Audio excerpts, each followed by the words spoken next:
The Greatest Salesman in the World by Og Mandino. Chapter 1. Have it linger before the bronze mirror and study his reflected image in the polished metal. Only the eyes have retained their youth. He murmured as he turned away and moved slowly across the spacious marble floor. He passed between black inner onyx columns rising to support ceilings burnished with silvers and gold, and his aging legs carried him past tables carved from cypress and ivory.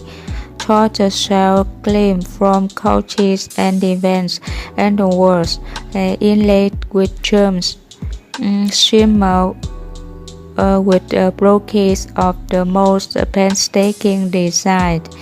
Huge palms grew placidly in bronze verses, forming a fountain of alabaster nymphs, while flower boxes encrusted with gems competed with their contents for attention.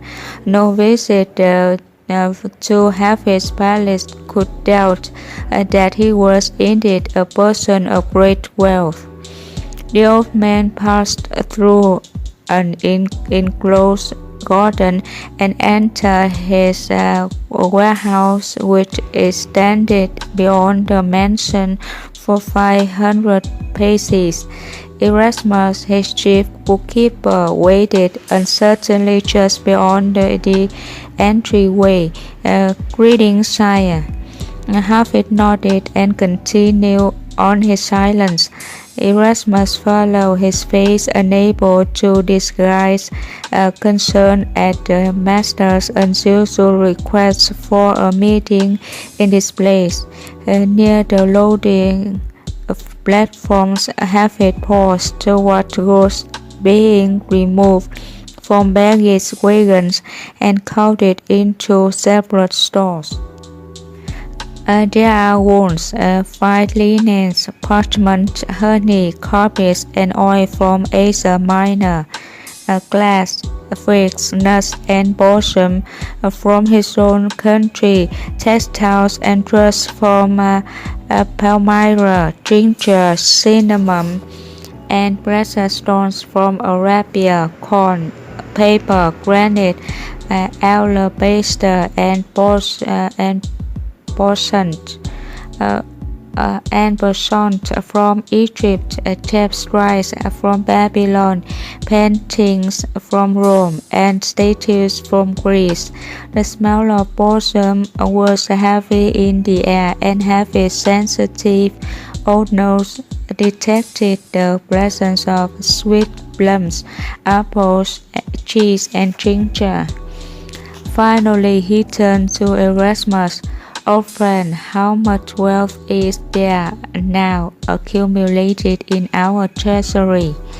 Erasmus bowed. Everything, master, everything. I have not studied the numbers recently, but I would estimate there is in excess of 7 million gold talents, and all the goods in all my warehouses and emporiums converted into gold. How much would they bring? Our inventory is not yet complete for this season, sire, but I would calculate a minimum of another 3 million talents. Harvey nodded. Purchase no more goods. Institute immediately whatever plans are required to sell everything that is mine and convert all of it to gold. The bookkeeper's mouth opened, but no sound came forth. He fell back as if struck, and when finally he could speak, the words came with effort. I do not understand, sire. This has been our most profitable year, Every emporium reports an increase in sales over the previous season. Even the Roman legions are now our customers, for did you not sell the procurator in Jerusalem 200 Arabian stallions within the fortnight? Forgive my boldness, for seldom have I questioned your orders, but this command I cannot comprehend. Harvey smiled and gently grasped Erasmus' hand. My trusted comrade, is your memory of sufficient strength to recall the first command you received from me when you entered my employ many years ago? Erasmus frowned momentarily, and then his face brightened. I was enjoined by you to remove each year half the profit from our treasury and dispense it to the poor. Did you not at that time consider a foolish man of business? I had great foreboding, sire.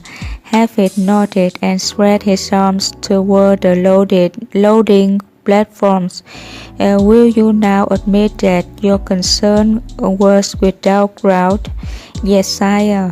Then let me encourage you to maintain faith in decision until I explain my plans. I am now an old man, and my needs are simple. Since my beloved Lisa has been taken from me after so many years of happiness, it is my desire to distribute all of my wealth among the poor of this city. I shall keep only enough to complete my life without discomfort. Besides disposing of our inventory, I wish you to prepare the necessary documents which will transfer the ownership of every emporium to he who now manages it for me. I also wish you to distribute 5,000 gold talents to these managers as a reward for their years of loyalty, and so that they may restock themselves in any manner that they desire. Erasmus began to speak, but Harvey's raised hand silenced him. Does this assignment seem unpleasant to you? The bookkeeper shook his head and attempted to smile. No, sire, it is only that I cannot understand your reasoning. Your words are those of a man whose days are numbered. It is your character, Erasmus, that your concern should be for me instead of yourself. Have ye no thoughts your own future when your great empire is disbanded? We have been comrades together for many years. How can I now think wholly of myself? Harvey embraced his own friend and replied, It is not necessary. I ask that you immediately transfer 50,000 gold talents to your name, and I beg that you remain with me until a promise I made long ago is fulfilled. When that promise is kept, I will then bequeath this place, this palace and warehouse to you, for I will then be ready to rejoin Lisa. The old bookkeeper stared at his master, unable to comprehend. The words hurt. 50,000 gold talents, the palace, the warehouse. I am not deserving. Harvey nodded. I have always counted your friendship as my greatest asset. What I now bestow on you is of little measure compared to your unending loyalty. You have mastered the art of living not for yourself alone, but for others, and this concern has stamped thee above all, as a man among men. Now I urge you to hasten with the consummation of my plans. Time is the most precious commodity I possess, and the hourglass of my life is nearly filled. Erasmus turned his face to hide his tears. His voice broke as he asked, "And what of your promise yet to keep? Although we have been as brothers, never have I heard you talk of such a matter." Hafid folded his arms and smiled. "I will meet in with you again when you have discharged my commands of this morning. Then I will disclose a secret which I have shared with no one except my beloved wife for over 30 years. Chapter 2.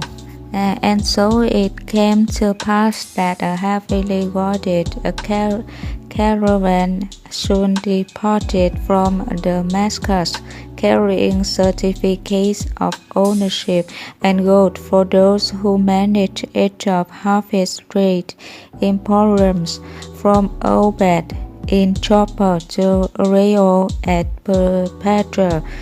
Each of the 10 managers received word of Hafid's retirement and gift in stern silence.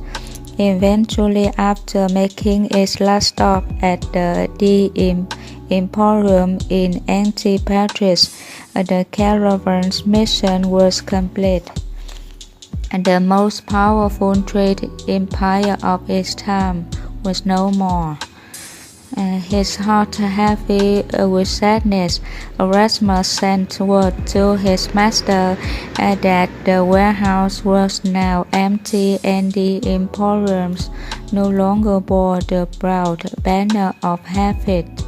The messengers returned with a request that Erasmus meet with his master by the fountain in the peristyle immediately. Hafid studied his friend's face and asked, "Is it done?" "It is done. Grieve not, kind friend, and follow me." Only the sound of their sandals echoed in the giant chamber as Hafid led Erasmus toward the marble stairway at the rear. His steps momentarily slowed as he neared the solitary mooring vase on a tall stand of citrus wood, and he watched as the sunlight changed the glass from white to purple. His own face smiled. Then the two old friends began to climb the inner steps that led to the room. Inside the palace room, Erasmus took notice that the armed guard, always present at the foot of the steps, no longer was there. Finally, they reached a landing and paused, since both were without breath from the exertion of the climb. Then they continued on to a second landing, and Hafid removed the small key from his belt. He unlocked the heavy oak door and leaned against it until it creaked inwards. Erasmus hesitated until his master beckoned him inside, and then he stepped timidly into the room to which no one had been allowed admission for over 3 decades. Gray and dusty light seeped down from a terrace above, and Erasmus gripped Hafid's arm until his eyes became accustomed to the semi-darkness. With a faint smile, Harvard watched as Erasmus turned slowly in a room that was bare except for a small cedar chest, spotlighted in a shaft of sunlight in one corner. Are you not disappointed, Erasmus? I know not what to say, sire. Are you not disappointed in the furnishings? Certainly the contents of this room have been a conversation piece among many. Have you not wondered or concerned yourself with the mystery of what is contained here, which I have guarded so jealously for so long? Erasmus nodded. It is true. There has been much talk and many rumors through the years as to what our master kept hidden here in the tower. Yes, my friend, and most of them I have heard. It has been said that barrels of diamonds were here, and gold ingots, or wild animals, or rare birds. Once a Persian merchant hinted that perhaps I maintained a small harem here. Lisa laughed at the thought of me with a collection of concubines. But as you can observe, there is nothing here except a small chest. Now, come forward. The two men crouched beside the chest and Harvard carefully proceeded to unroll the leather trapping which encircled it. He inhaled deeply of the cedar fragrance from the wood, and finally he pushed against the cover and it quietly swung open. Erasmus leaned forward and stared over Harvard's shoulder at the trunk's contents. He looked at Harvard and shook his head in bewilderment. There was nothing inside the trunk but thrones, leather thrones. Harvard reached inside and gently removed one of the rolls. Momentarily he clasped it to his breast and closed his eyes. A quiet calmness settled over his face, brushing away the lines of age. Then he rose to his feet and pointed toward the chest. Were this room filled to its brims with diamonds, its value could not surpass what your eyes behold in this simple wooden box.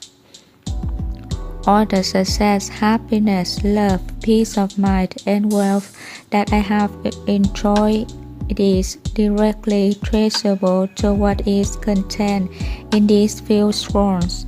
My debt to them and to the wise one who entrusted them to my care can never be repaid. Frightened by the tone in Harvard's voice, Erasmus stepped back and asked, "Is it the secret to which you have referred? Is the chest connected in some way with the promise you have yet to keep?" The answer is yes to both of your questions. Erasmus passed his hand across his rising forehead and looked at Harvard with disbelief. What is written on these thrones that places their value beyond that of diamonds? Or but one of these thrones contain a principle, a law, or a fundamental truth written in a unique style. To help the reader understand its meaning, to become a master in the art of sales, one must learn and practice the secret of each throne. When one masters these principles, one has the power to accumulate all the wealth he desires. Erasmus stared at the old thrones with dismay. As wealthy even as you, for wealthier if he chose. he chooses. You have stated that all but one of these rules contains selling principles. What is contained on the last run? The last run, as you call it, is the first run which must be read, since it is numbered to be read in a special sequence. And the first run contains a secret which has been given to a mere handful of wise men throughout history. The first run, in truth, teaches the most effective way to learn what is written on the others. It seems to be a task that anyone can master. It is indeed a simple task provided one is willing to pay the piece in time and concentration until its principle becomes a part of one's personality, until its principle becomes a habit in living. Erasmus reached into the chest and removed the scroll, holding it gently between his fingers and his thumb. He shook it toward heaven. Forgive me, master, but why is it that you have not shared these principles with others, especially those who have labored long in your employ? You have always shown such a generosity in all other matters. How is it that all who have sought for you did not receive the opportunity to read these words of wisdom and thus become wealthy too?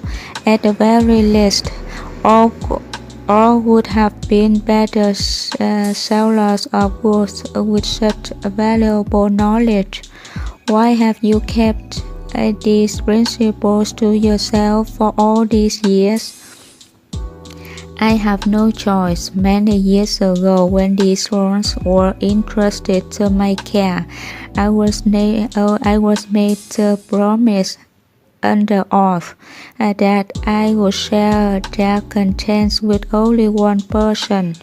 I do not yet understand the reasoning behind this strange request. However, I was commanded to apply the principles of the scrolls to my own life until one day someone would appear who had need for the help and guidance contained in these scrolls far more than I did when I was a youth.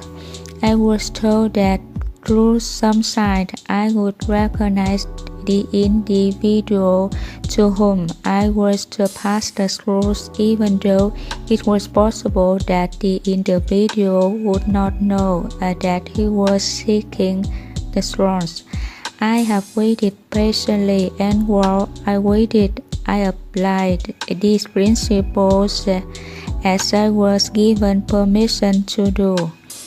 With that knowledge, I became what many call the greatest salesman in the world, just as he who bequeathed these words to me was acclaimed as the greatest salesman of his time. And now, Erasmus, perhaps you will understand at last why some of my actions through the years seem peculiar and unworkable to you, yet they prove successful. Always were my deeds and decisions guided by these rules. Therefore, it was not through my wisdom that we acquired so many good talents. I was only the instrument of fulfillment. Do you still believe that he who is to receive these rules from thee will appear after all this time? Yes. Have it gently replaced the scrolls and closed the chest. He spoke softly from his knees. Will you stay with me until that day, Erasmus? The bookkeeper withdrew soft light until their hands clasped. He nodded once and then withdrew from the room as if from an unspoken command. from his master. Have it replace the leather trapping on the chest, and then stood and walked to a small turret. He stepped through it out onto the scaffold that surrounded the great room. A wind from the east blew into the old man's face, carrying with it the smell of the lakes and the desert beyond. He smiled as he stood high above the rooftops of Damascus, and his thoughts slipped backwards through time. Chapter 3. It was winter, and the chill was bitter on the Mount of Olives. From Jerusalem, across the narrow cliff of the Kidron Valley, came the smell of smoke, incense, and burning flesh from the temple, and its foulness mixed with the turpentine odor of terebinth trees on the mountain. On an open slope, only a short descent from the village of Bethpage, slumbered the immersed trade caravan of Petrus of Palmyra. And the hour was late, and even the great merchant's favorite stallion and ceased munching on the low pistachio bushes and settled down against a soft hedge of laurel. Beyond the long row of silent tents, strands of thick hemp curled around 4 ancient olive trees. They form the square corral, enclosing shapeless forms of camels and asses, huddled together to draw warmth from each other's body, except for 2 guards patrolling near the baggage wagons. The only movement in the camp was the tall and moving shadow outlined against the ghost hair wall of Petrus' great tent. Inside, Petrus paced angrily back and forth, pausing occasionally to frown and shake his head at the youth kneeling timidly near the tent opening. Finally, he lowered his ailing body to the gold-woven work and beckoned the lad to move closer. Have it, you have always been as my own. I am perplexed and puzzled by your strange request. Are you not content with your work? The boy's eyes were fixed on the rock. No, sire. Perhaps the ever-increasing size of our caravans has made your task of tending to all our animals too great. No, sire. Then kindly repeat your request, including also in thy words the reasoning behind such as an unusual request. It is my desire to become a seller of your goods instead of only your camel boy. I wish to become as Hadad, Simon, Caleb, and the others who depart from our baggage wagons with animals barely able to groan from the weight of your goods, and who return with gold for thee, and gold also for themselves. I desire to improve my lowly position in life. As a camel boy, I am nothing, but as a salesman for you, I can acquire wealth and success. How do you know this? Often have I heard you say that no other trade or profession has more opportunity for one to rise from poverty to great wealth than that of salesman. Petrus began to nod, but thought better of it and continued to question the youth. Dost thou believe you are capable of performing as Hadad and the other sellers? Hafid stared intently at the old man and replied, "Many times have I overheard Caleb complain to you about the misfortunes that accounted for his lack of sales, and many times have I heard you remind him that anyone could sell all the goods in your warehouse within a small passing of time. If he but apply himself to learn the principles and laws of selling. If you believe that Caleb, whom everyone calls a fool, can learn these principles, then cannot I also acquire this special knowledge? If you should master these principles, what would be your goal in life?"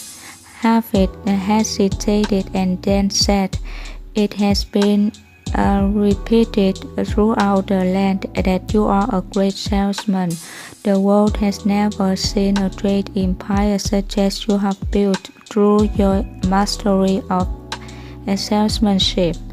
My ambition is to become even greater than you, the greatest merchant, the wealthiest man, and the greatest salesman in all the world."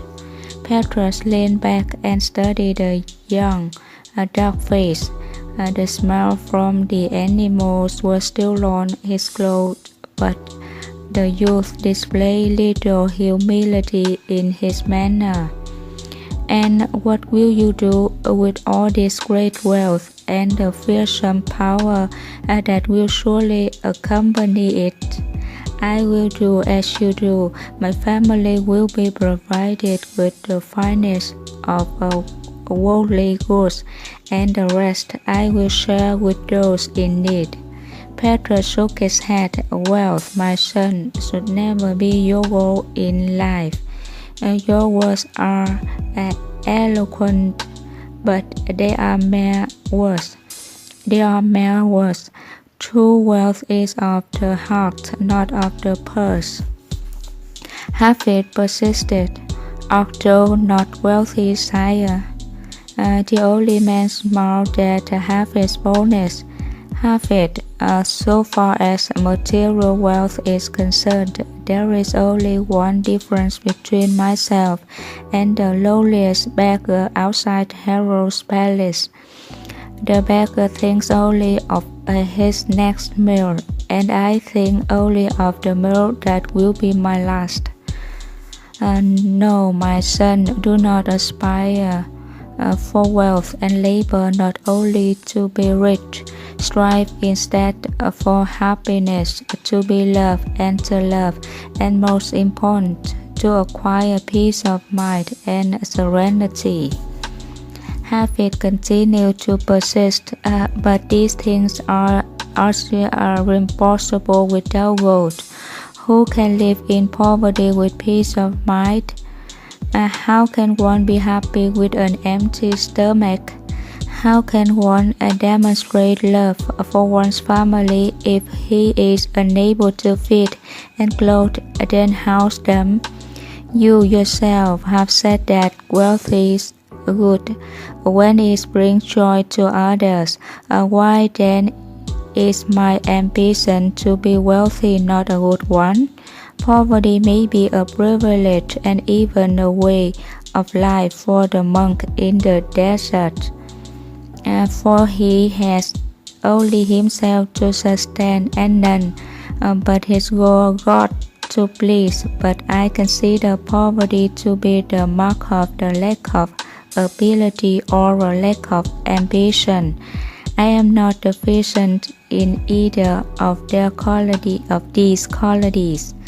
Petrus frowned. What has caused this sudden outburst of ambition?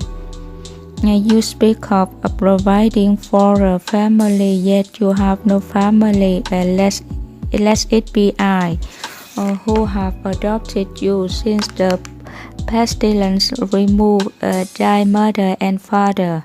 Hafid's sun-darkened skin could not hide the sudden flush in his cheeks. While we encamped in Hebron before journeying Turning here, I met the daughter of Kelly. See. Oh, now the truth emerged. Love, not noble ideas, has changed my camel boy into a mighty soldier, ready to better the world. Kelly is a very wealthy man. His daughter and the camel boy never, but his daughter and a rich young and handsome merchant are. That is another matter. Very well. My young soldier, I will have you begin your career as a salesman. The lad fell to his knees and grasped Petrus' robe. Sire, how can I say the words to show my thanks? Petrus freed himself from half his grip and stepped back. I would suggest you withhold thy thanks for the present. Whatever aid I give thee will be as a grain of sand compared to the mountains you must move for yourself. Half his joy immediately subsided as he asked, Will you not teach me the principles and laws that will transform me into a great salesman? I will not, no more than I have made your early youth soft and easy through tempering. I have been criticized often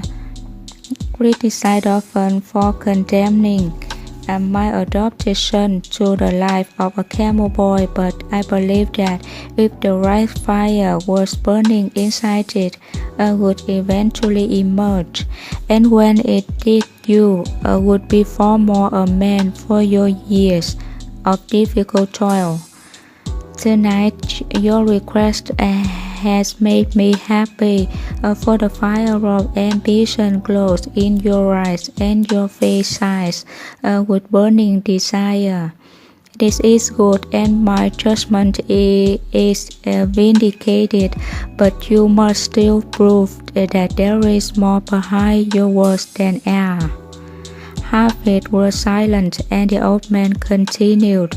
First, you must prove to me, and more important to yourself, that you can endure the life of a salesman, for it is not an easy lot you have chosen. Truly, many times have you heard me say that the rewards are great if one succeeds, but the rewards are great only because so few succeed. Many succumb to despair and fall without realizing that they already possess all the tools needed to acquire great wealth. Many others face each obstacle in their path with fear and doubt and consider them as the enemies when, in truth, these obstructions are friends and helpers. Obstacles are necessary for success because in selling, as in all careers of importance, victory comes solely after many struggles and countless defeats. And yet each struggle, each defeat, sharpens your skills and strengths, and your courage and your endurance, your ability and your confidence, and thus each obstacle is a comrade in arms, forcing you to become better or quit. Each rebirth is an important opportunity to move forward. Turn away from them, avoid them, and you throw away your future. The youth nodded and made as if to speak, but the old man raised his hand and continued. Furthermore, you are embarking on the loneliness of profession in the world. Even the despised tax collectors return to their homes at sundown, and the legions of Rome have a barracks to call home. But you will witness many setting suns, far from all friends and loved ones. Nothing can bring the heart of loneliness upon a man so swiftly as to pass a strange house in the dark and witness In the lamplight from within, a family breaking evening bread together. It is in these periods of loneliness that the temptations will confront thee. Petrus continued, how you meet these temptations will greatly affect your career. When you are on the road with only your animal. It is a strange and often frightening sensation. Often our perspectives and our values are temporarily forgotten, and we become like children, longing for the safety and love of our own. What we find as a substitute has ended the career of many, including thousands, who were considered to have great potential in the art of selling. Furthermore, there will be no one to humor you or console you when you have sold no goods. No one except those who seek to separate you from your money pouch. I will be careful and heed thy words of warning. Then let us begin. For the present you will receive no more advice. You stand before me as a green fig. Until the fig is ripe, it cannot be called a fig, and until you have been exposed to knowledge and experience, you cannot be called a salesman. How shall I begin? In the morning you are to report to Silvio at the baggage wagons. He will release in your charge one of our finest seamless robes. It is woven from the hair of a goat and will withstand even the heaviest rains, and it is dyed red from the roots of the meadow plant, so that the color will always hold fast. Near the hem you will find shone on the inside a small star. This is the mark of toiler whose guild makes the finest robes in all the world. Next to the star is my mark, a circle within a square. Both these marks are known and respected throughout the land, and we have sold countless thousands of these robes. I have dealt with the Jews so long that I only know their name for such a garment as this. It is called an abaya. Take the robe and a donkey and depart at dawn for Bethlehem, the village which our caravan passed through before arriving here. None of our sailors ever visit there. They report that it is a waste of their time because the people are so poor. Yet many years ago I sold hundreds of robes among the shepherds there. Remain in Bethlehem until you have sold the robe. Have it noted, attempting in vain to conceal his excitement. At that price shall I sell the robe, master? I will enter a charge of 1 silver denarius against your name on your ledger. When you return, you will remit 1 silver denarius to me. Keep all that you receive in excess of this, as your commission, so in fact you set the price of the robe yourself. You may visit the marketplace, which is at the south entry of town, or you may wish to consider calling on each dwelling in the town itself, of which I am certain there are over 1,000. Certainly it is conceivable that 1 robe can be sold there. Do you not agree? Have it noted again, his mind already on the morrow. Petrus placed his hand gently on the lad's shoulder. I will place no one in your position until you return. If you discover that your stomach is not for this procession, I will understand you. I will understand, and you must not consider yourself in disgrace. Never feel shame for trying and failing, for he who has never failed is he who has never tried. Upon your return, I will question you at length concerning your experiences, and then I will decide how I shall proceed with helping you to make your outlandish dreams come true. Half it bowed and turned to leave, but the old man was not finished. Son, there is one precept that you must remember as you begin this new life.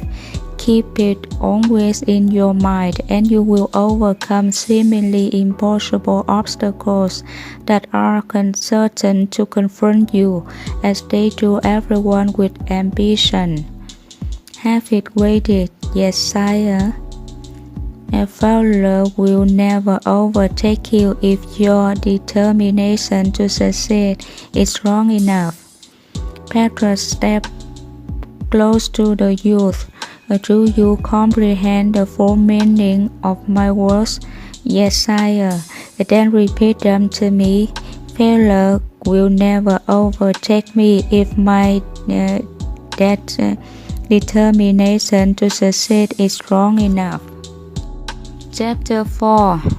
Have it pushed aside the half-eaten loaf of bread and consider his unhappy fate. Tomorrow would be his 4th day in Bethlehem, and the single red robe that he had carried so confidently away from the caravan was still in the pack on the back of his animal, and now tethered to a stake in the cave behind the inn. He heard not the noise that surrounded him in the overcrowded dining hall, as he scowled at his unfinished meal. Doubts that have assailed every sailor since the beginning of time passed through his mind. Why will the people not listen to my story? How does one command their attention? Why do they close their door before I have said 5 words? Why do they lose interested in my talk and walk away? Is everyone poor in this town? What can I say when they tell me they like the robe but cannot afford it? Why do so many tell me to return at a later date? How do others sell when I cannot? What is this fear that seizes me when I approach a closed door, and how can I overcome it? Is my price not in line with the other sellers? He shook his head in disgust at his failure. Perhaps this was not the life for him. Perhaps he should remain a camel boy and continue earning only coppers for a day's labor. As a seller of goods, he would indeed be fortunate if he returned to the caravan with any profit at all. What had Petrus called him? A young soldier. He wished momentarily that he were back with his animals, and then his thoughts turned to Lisa and to her stern father, Kelly, and the doubts quickly left his mind. Tonight he would again sleep in the hills to converse his friends, and tomorrow he would sell the robe. Furthermore, he would speak with such eloquence that the robe would bring a good price. He would begin early, just after dawn, and station himself near the town well. He would address everyone that approached, and within a short time he would be returning to the Mount of Olives with silver in his purse.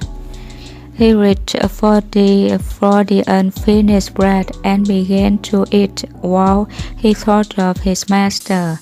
Petrus would be proud of him because he had not despaired and returned as a failure. In truth, 4 days was much too long a time to consummate the self-love but one simple rope. But if he could accomplish the deed in 4 days, he knew he could learn from Petrus how to accomplish it in 3 days, then 2 days.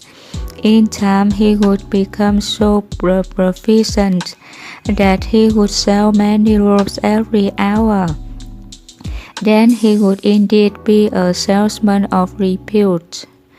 He departed from the noisy inn and headed toward the cave and his animal.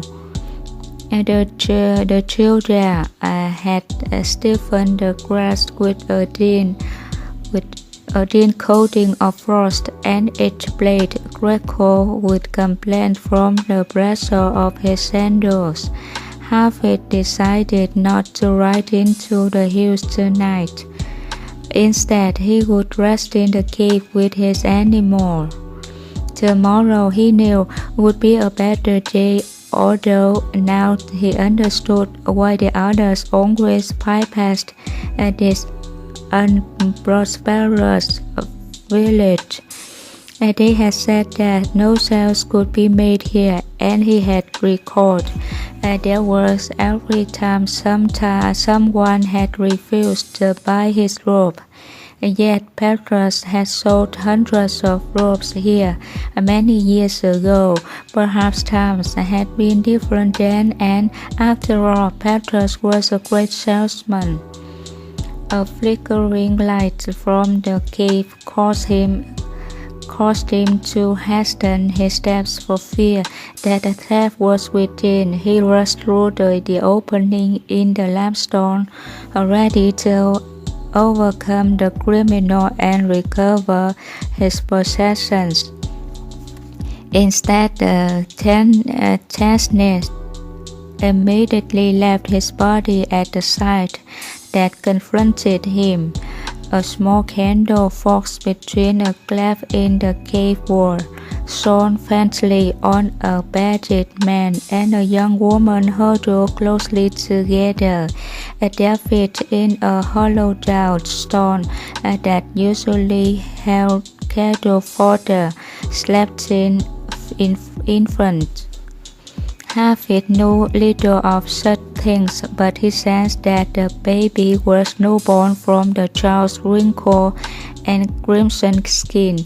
To protect the sleeping infant from the cold, both the man's and the woman's clothes covered all but the small head. The man nodded in Harvard's direction while the woman moved closer to the child. No one spoke. Then the woman trembled, and Harvard saw that her thin garment offered little protection against the dampness of the cave. Harvard looked again at the infant.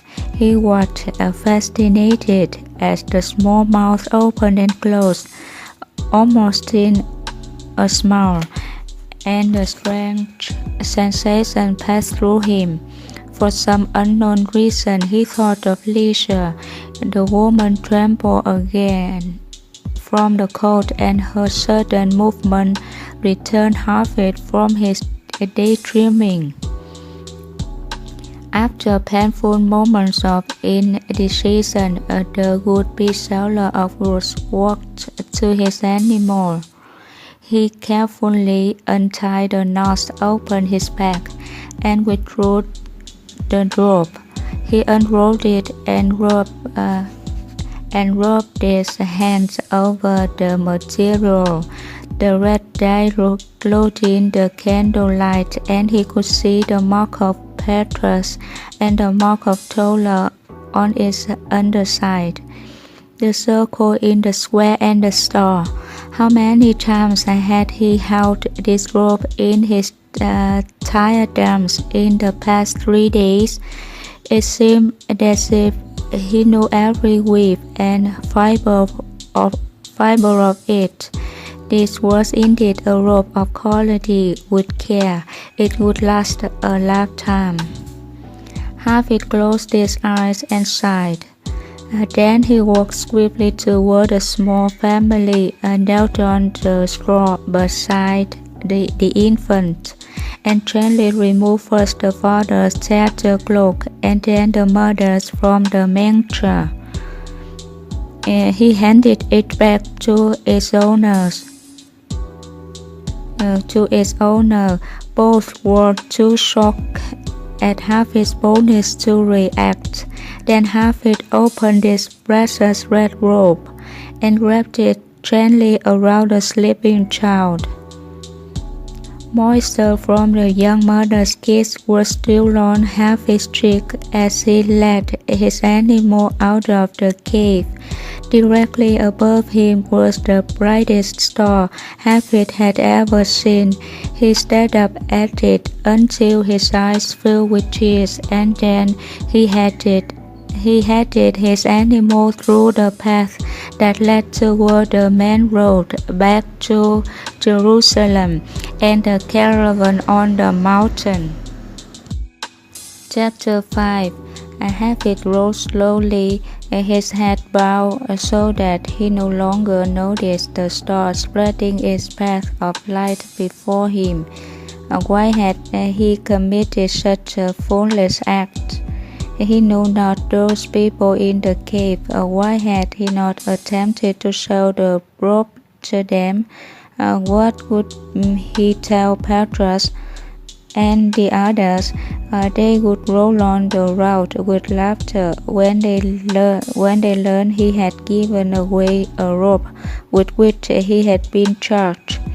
And to a strange baby in the cave, he searched his mind for a tale that would deceive Petrus.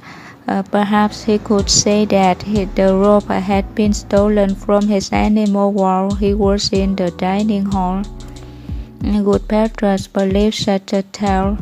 After all, there were many bandits in the land, and should Petrus believe him, would he not then be condemned for carelessness?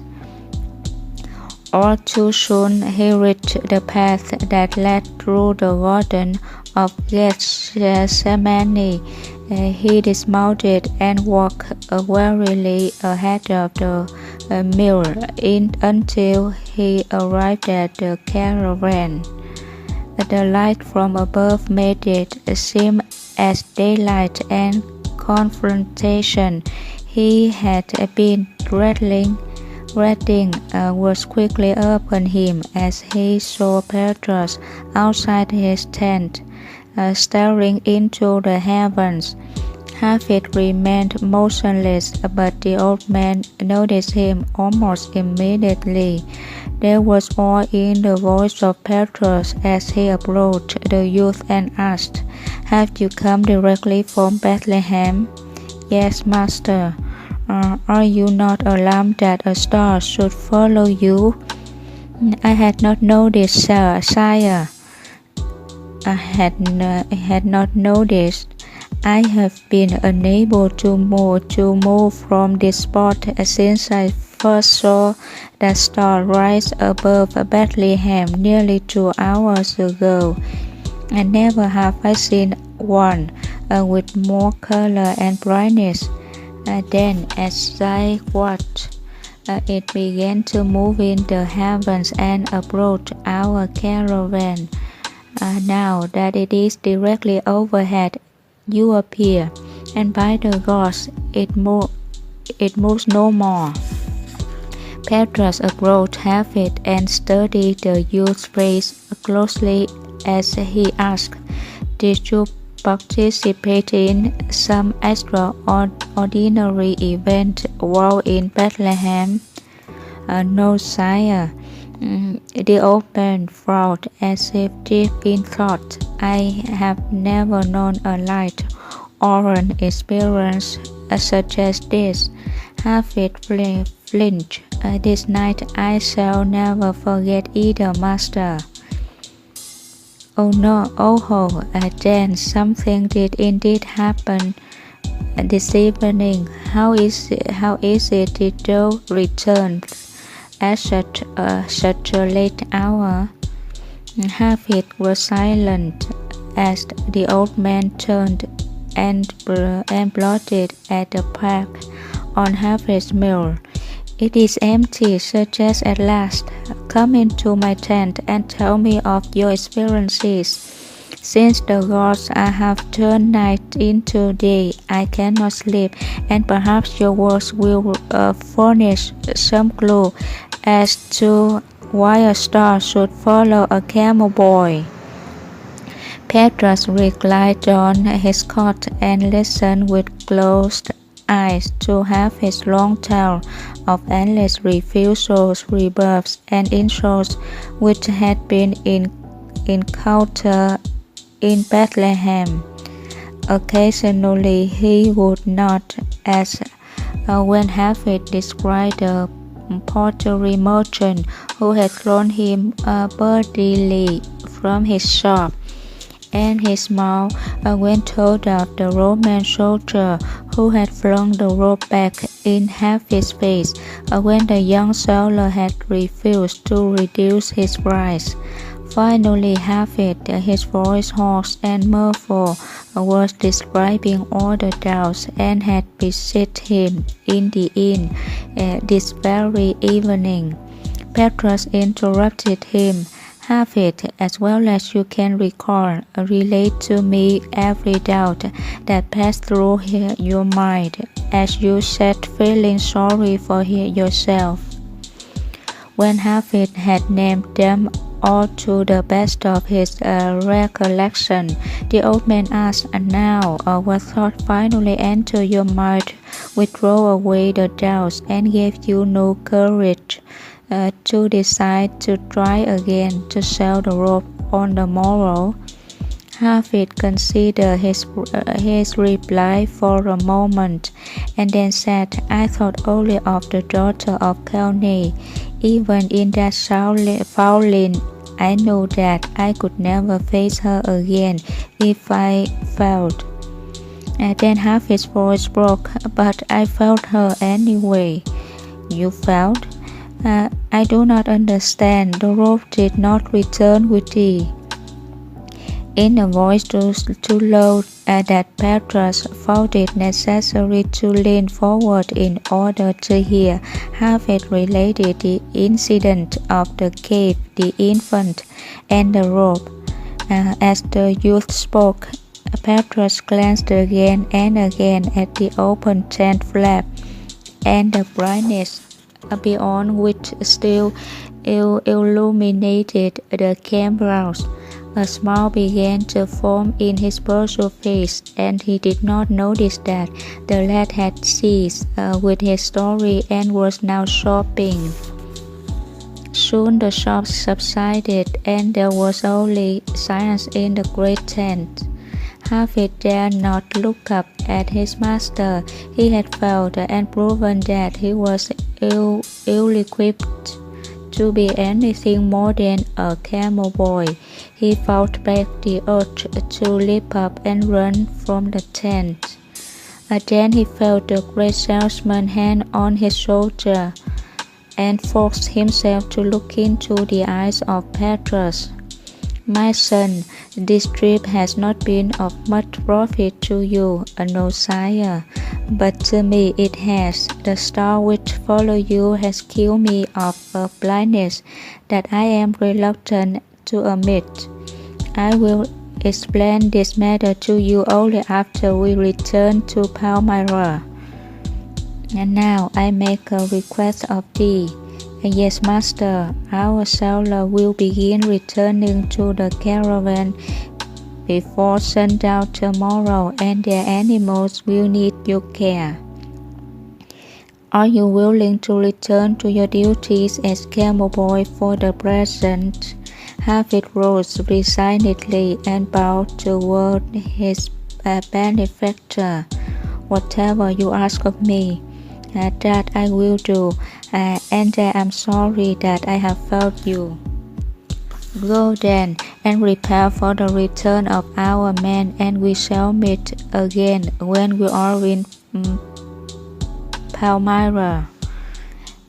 As Hafid stepped through the tent opening, bright light from above momentarily blinded him.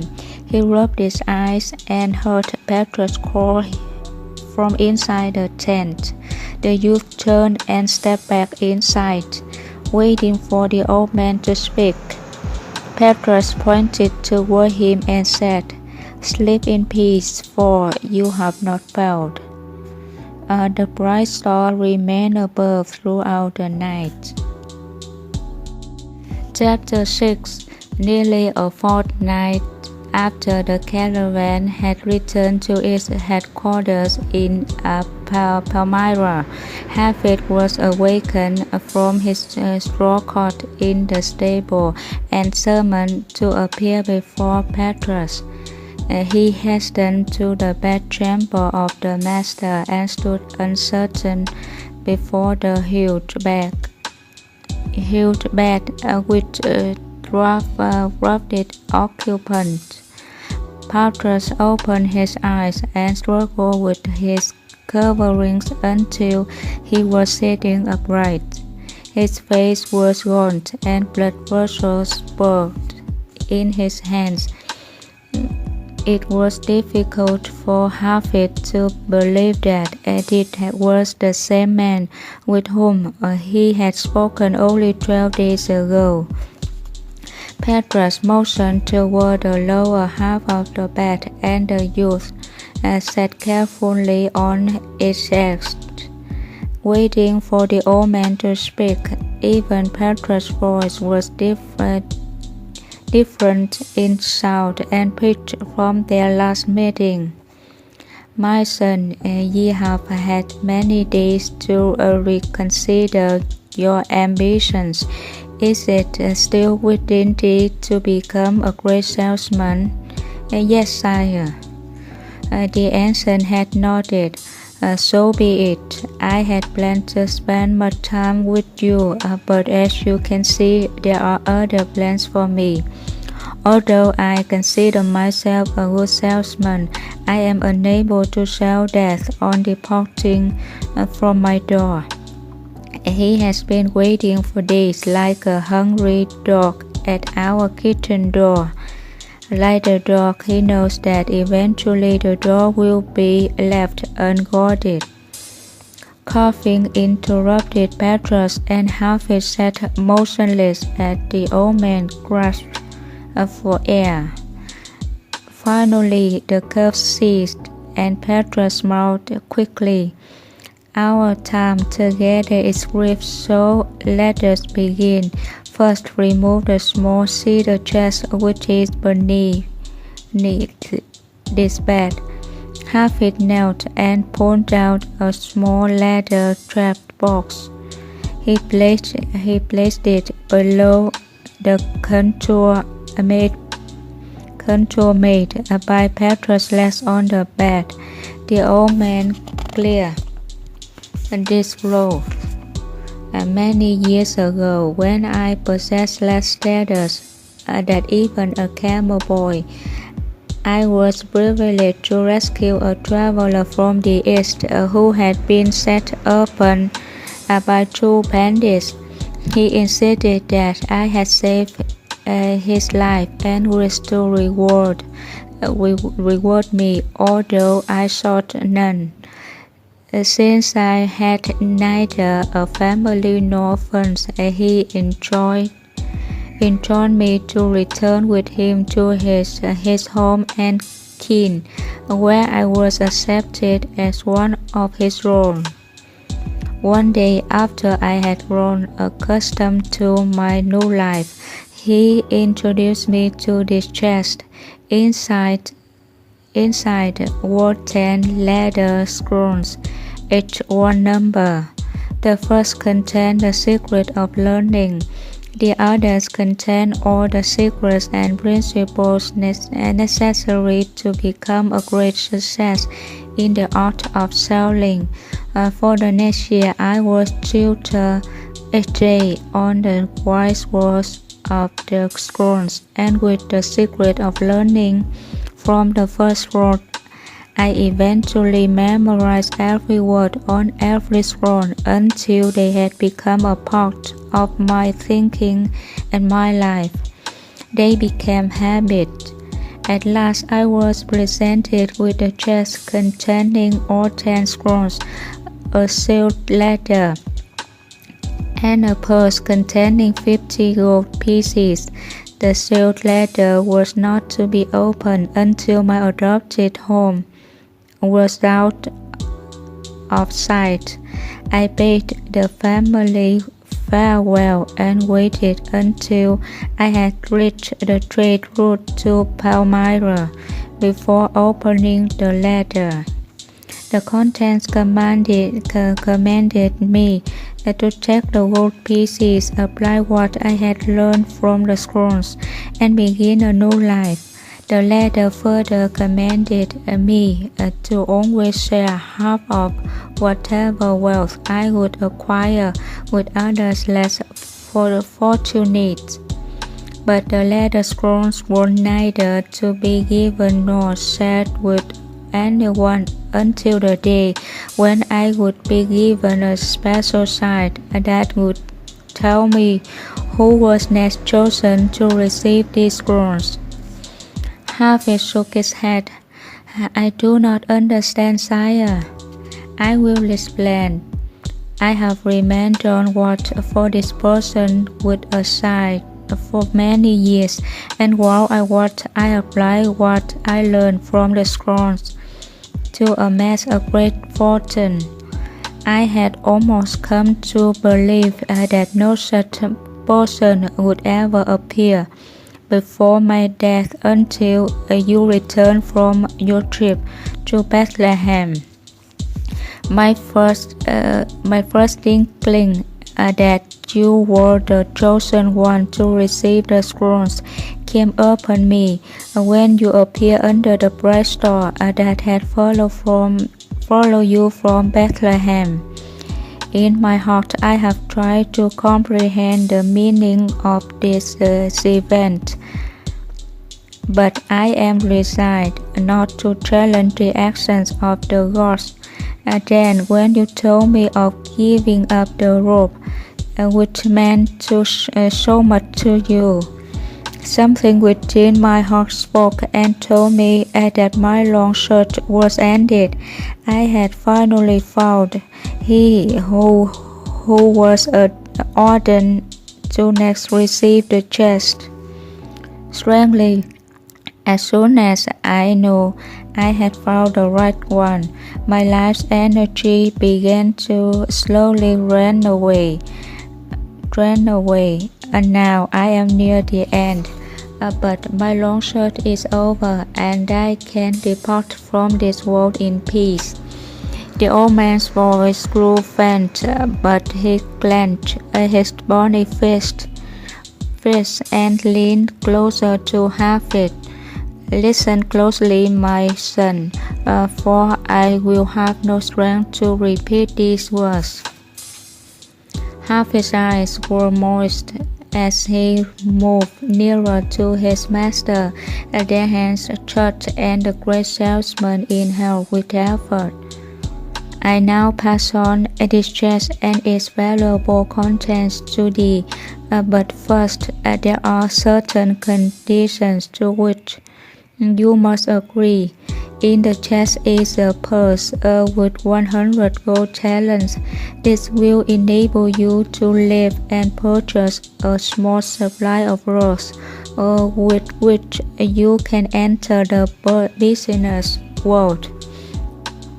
I could bestow you on you great wealth, but this would do you a terrible disservice. Far better is it that you become the world's wealthiest and greatest salesman on your own.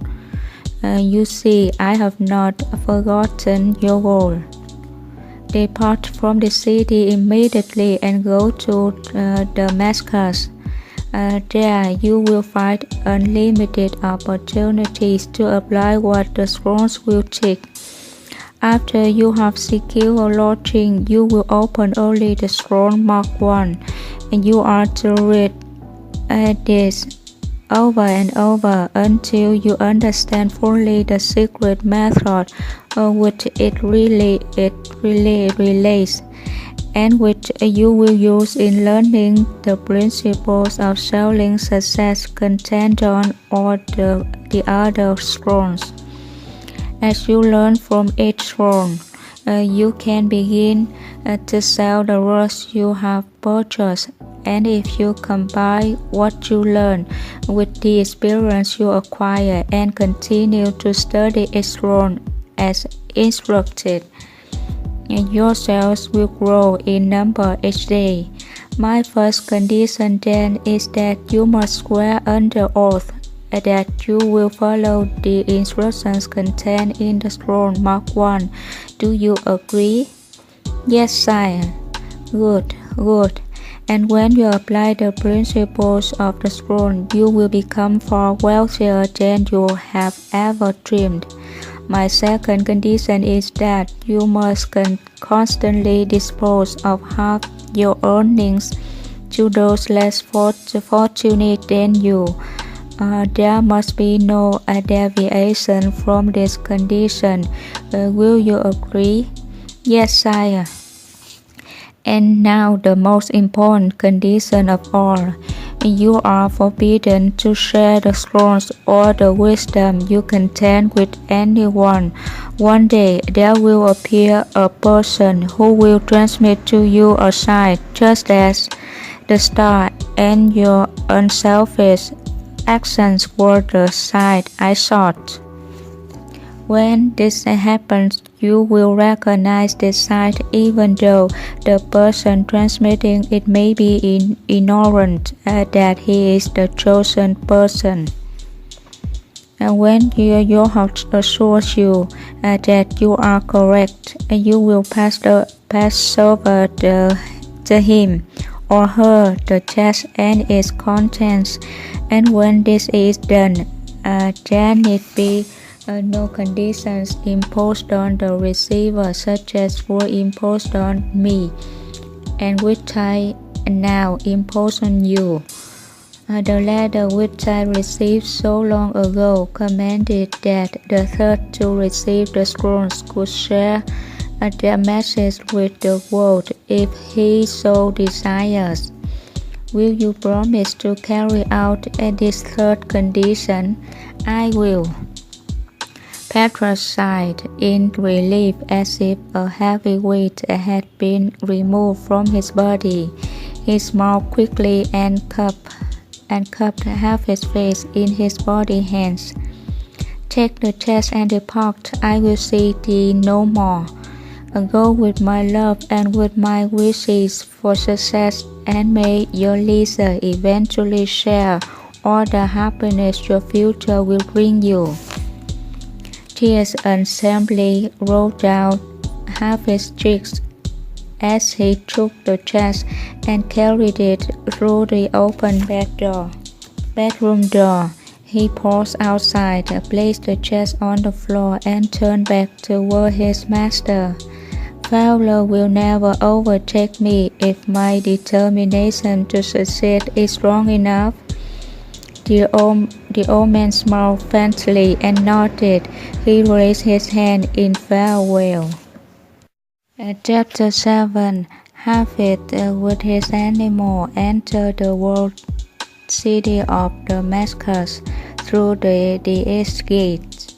He rode along the called Street with doubts and trepidations, and the noise and shoutings from hundreds of Persians did little to ease his fear. It was one thing to arrive in a large city with a powerful trade caravan such as that of Petrus. It was another to be unprotected and alone. Street merchants rushed at him from all sides, holding up merchandise, each screaming louder than the next.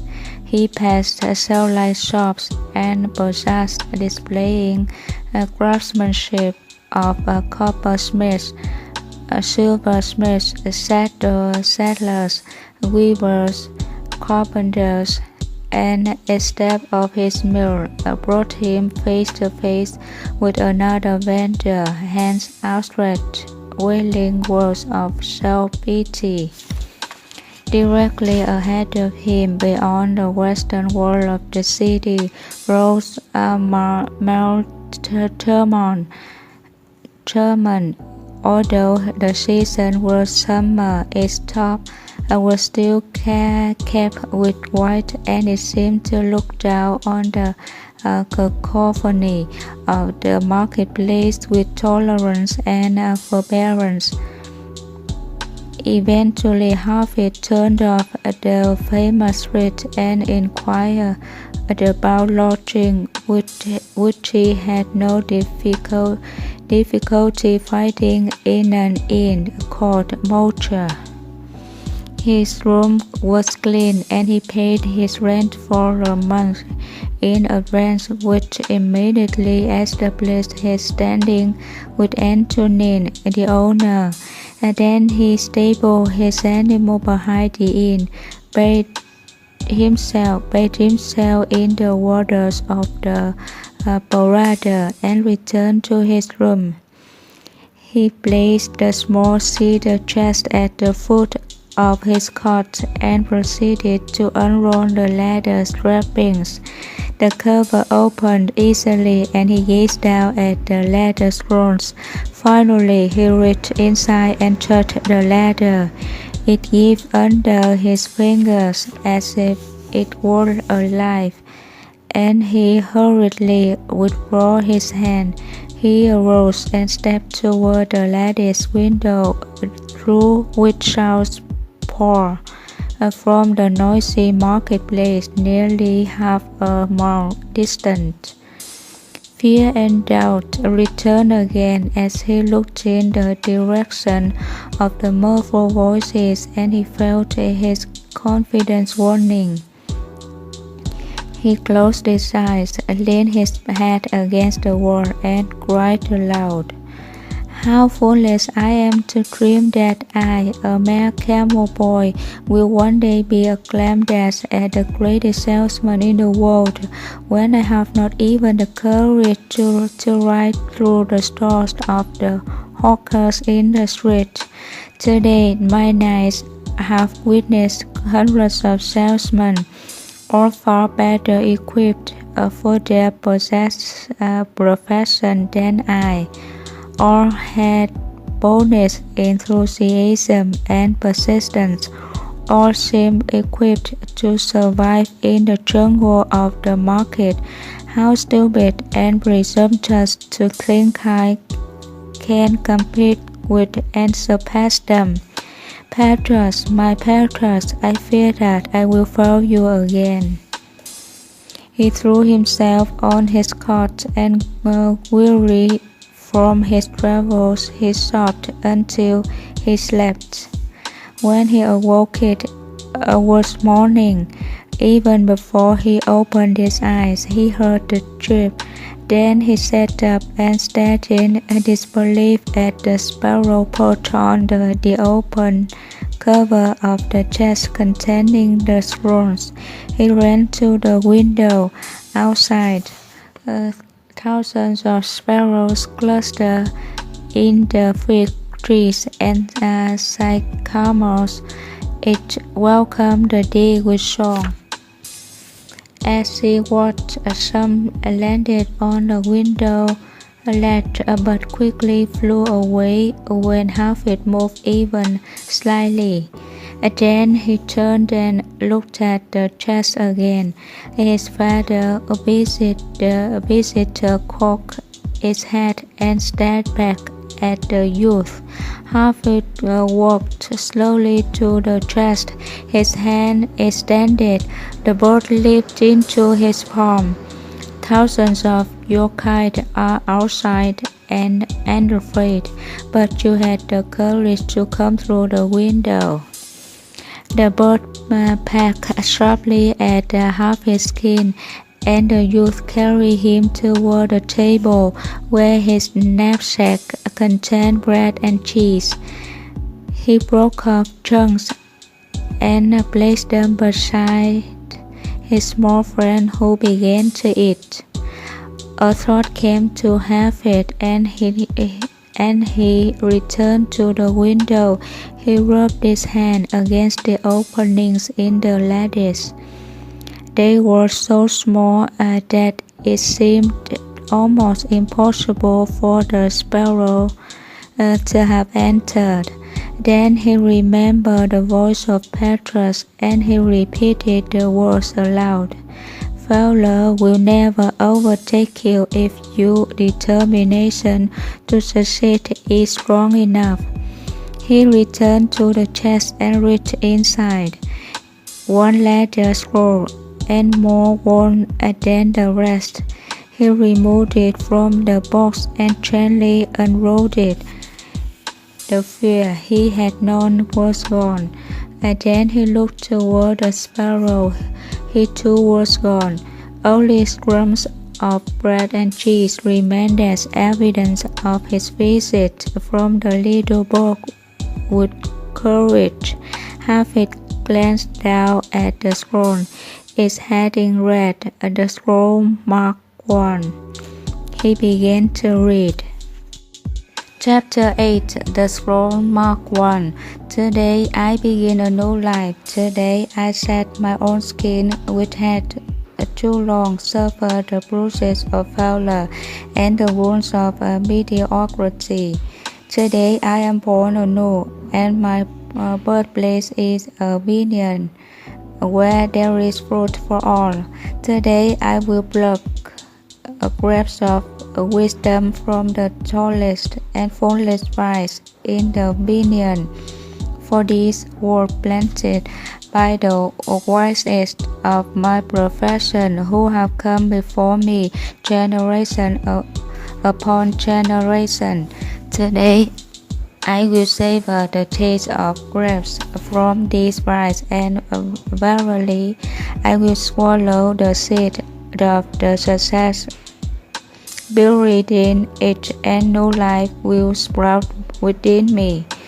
Now the career I have chosen is laden with opportunity, yet it is fraught with heartbreak and despair, and the bodies of those who have failed were they piled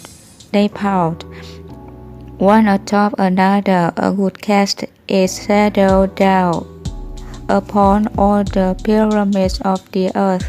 Yet I will not fail as the others, for in my hands I now hold the charge which will guide me through the perilous waters to shores which only yesterday seemed but a dream. Failure no longer will be my payment for struggle, just as nature made no provision for my body to tolerate pain. Neither has it made any provision for my life to suffer failure. Failure, like pain, is alien to my life. In the past I accepted it as I accepted pain. Now I reject it, and I am prepared for wisdom and principles which will guide me out of the shadows into the sunlight of wealth, position, and happiness, far beyond my most extravagant dreams, until even the golden apples in the garden of Hesperus will seem no more than my just reward. Time teaches all things to he who lives forever, but I have not the luxury of eternity, and yet within my allotted time I must practice the art of patience, for nature acts never in haste. To create the olive king of all trees, 100 years is required. An onion plant is on in 9 weeks. I have lived as an onion plant. It has not pleased me. Now I would become the greatest of olive trees, and in truth the greatest of salesmen. And how will this be accomplished? For I have neither the knowledge nor the experience to achieve greatness, and already I have stumbled in ignorance and fallen into pools of self-pity. The answer is simple. I will commence my journey unkillable with either the weight of unnecessary knowledge or the handicap of meaningless experience. Nature already has supplied me with knowledge and instinct far greater than any beast in the forest, and the value of experience is overrated, usually by all men who not wisely and speak stupidly. In truth, experience teaches thoroughly, yet her course of instruction devours man's years, so the value of her lessons diminishes with the time necessary to acquire her special wisdom. The emphasis wasted on that man. Furthermore, experience is comparable to fashion. An action that proved successful today will be unworkable and impractical tomorrow. Only principles endure, and these I now possess. For the laws that will lead me to greatness are contained in the words of these scrolls. What they will teach me is more to prevent failure than to grant success. For what is success other than a state of mind, which two among 1,000 wise men will define success in the same words, and yet failure is always described but one way. Failure is man's inability to reach his goals in life, whatever they may be. In truth, the only difference between those who have failed and those who have succeeded lies in the difference of their habits. Good habits are the key to all success. Bad habits are the unlocked door to failure. Thus, the first law I will obey, which precedes all others, is I will form good habits and become their slaves. As a child, I was slave to my impulses. Now I am slave to my habits. As an grown man, I have surrendered my free will to the years of accumulated habits, and the past years of my life have already marked out a path which threatens to imprison my future. My actions are ruled by appetite, passion, prejudice, greed, love, fear, environment, habit, and the worst of deterrence is habit.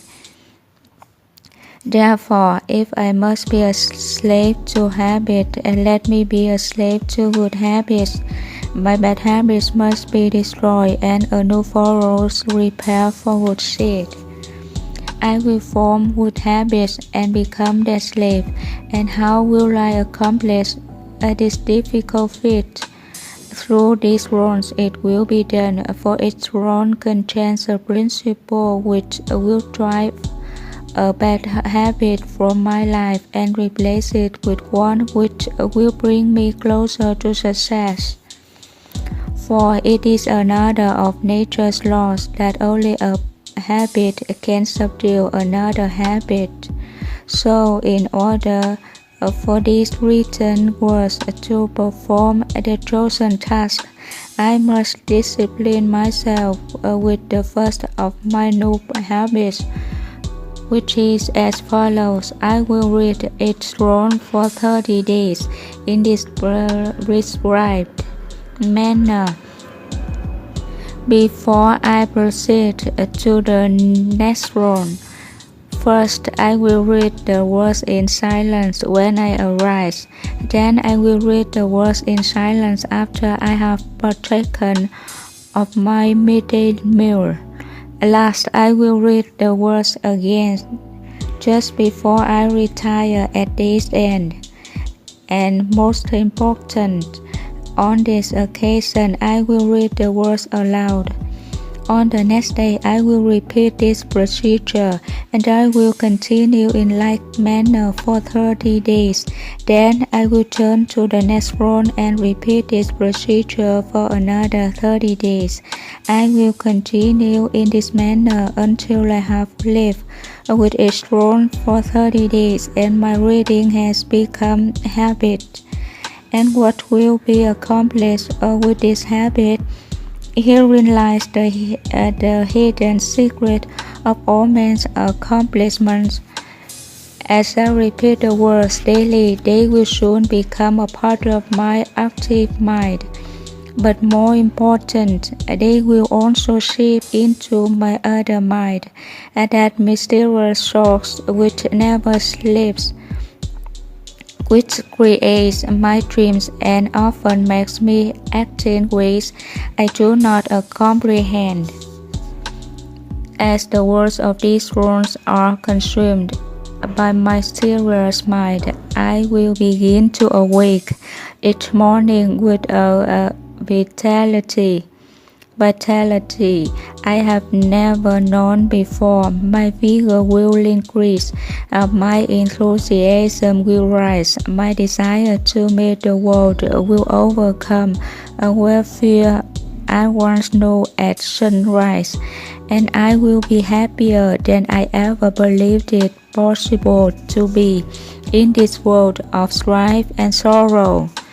Eventually, I will find myself reacting to all situations which confront me as I was commanded in the scrolls to react, and soon these actions and reactions will become easy to perform, for any act with practice becomes easy. Thus, a new and good habit is born. For when an act becomes easy through constant repetition, it becomes a pleasure to perform, and if it is a pleasure to perform, it is man's nature to perform it often. When I perform it often, it becomes a habit, and I become its slave. And since it is a good habit, this is my will.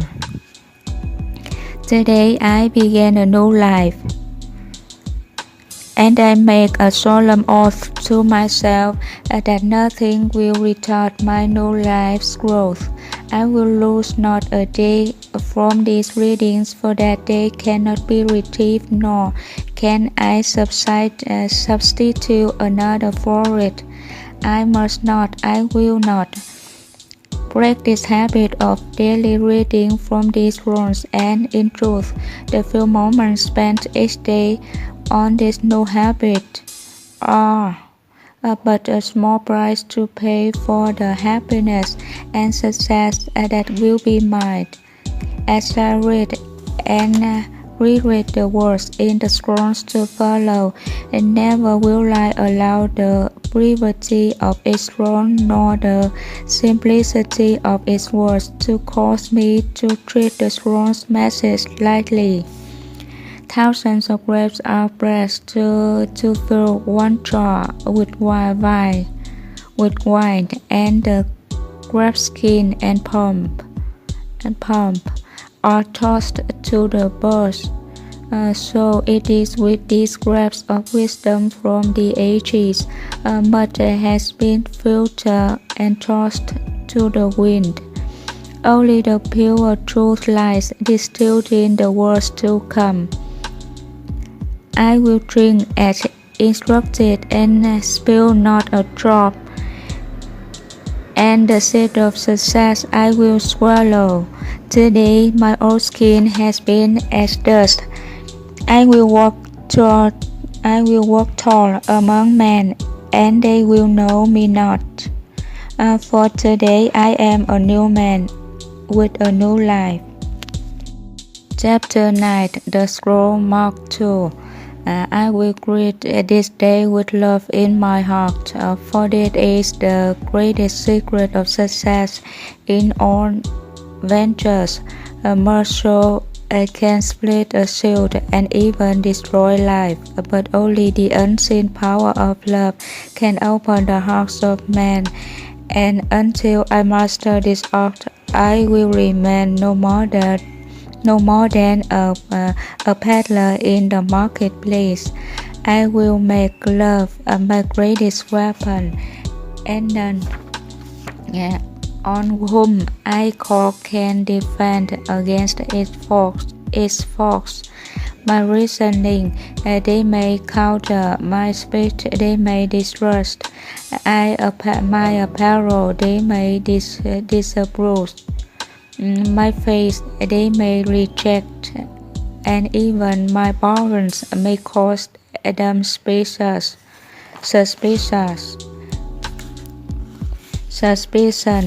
and yet my love will melt all hearts likened to the sun whose rays soften the coldest clay.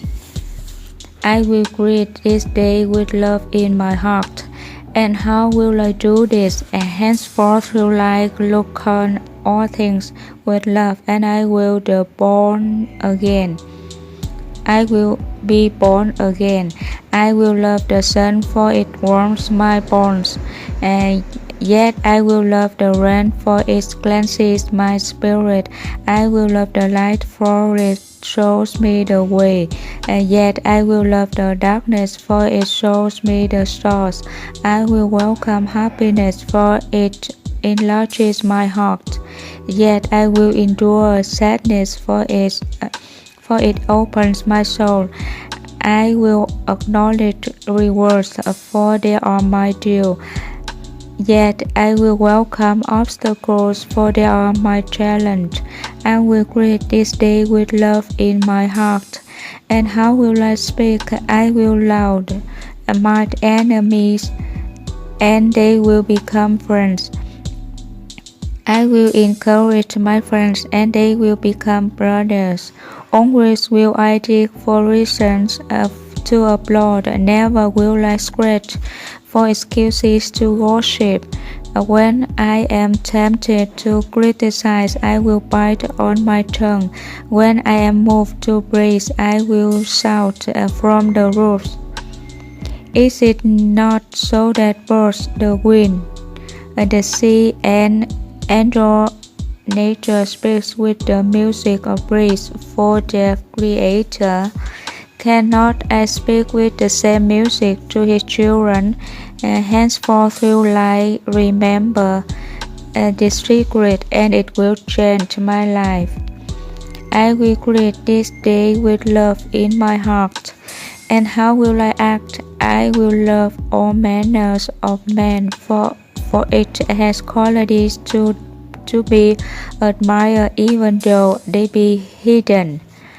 With love I will tear down the wall of suspicion and hate which they have built round their hearts, and in its place will I build bridges so that my love may enter their souls. I will love the ambitious, for they can inspire me. I will love the failures, for they can teach me. I will love the kings, for they are but human. I will love the meek, for they are divine. I will love the rich, for they are yet lonely. I will love the poor, for they are so many. I will love the young for the faith they hold. I will love the old for the wisdom they share. I will love the beautiful for their eyes of sadness. I will love the ugly for their source of peace. I will greet this day with love in my heart. But how will I react to the actions of others? With love, for just as love is my weapon to open the hearts of men, love is also my shield to repulse the arrows of hate and the spears of anger. Adversity of discouragement will beat against my no shield and become as the softest of rains. My shield will protect me in the marketplace and sustain me when I am alone. I will uplift me in moments of despair, yet it will calm me in time of exultation. It will become stronger and more protective with use until one day I will cast it aside and walk uninculpable among all manners of men, and when I do, my name will be raised high on the pyramid of life. I will greet this day with love in my heart. And how will I confront it whom I meet? In only one way, in silence to myself. I will address him and say, I love you. Although spoken in silence, these words will shine in my eyes, unwrinkle my brow, bring a smile to my lips, and echo in my voice. And his heart will be opened, and who is there who will say nay to my words? When his heart feels my love, I will greet this day with love in my heart, and most of all, I will love myself. For when I do, I will jealously inspect all things which enter my body, my mind, my soul, and my heart. Never will I overindulge the request of my flesh. Rather, I will cherish my body with cleanliness and moderation. Never will I allow my mind to be attracted to evil and despair. Rather, I will uplift it with the knowledge and wisdom of the ages.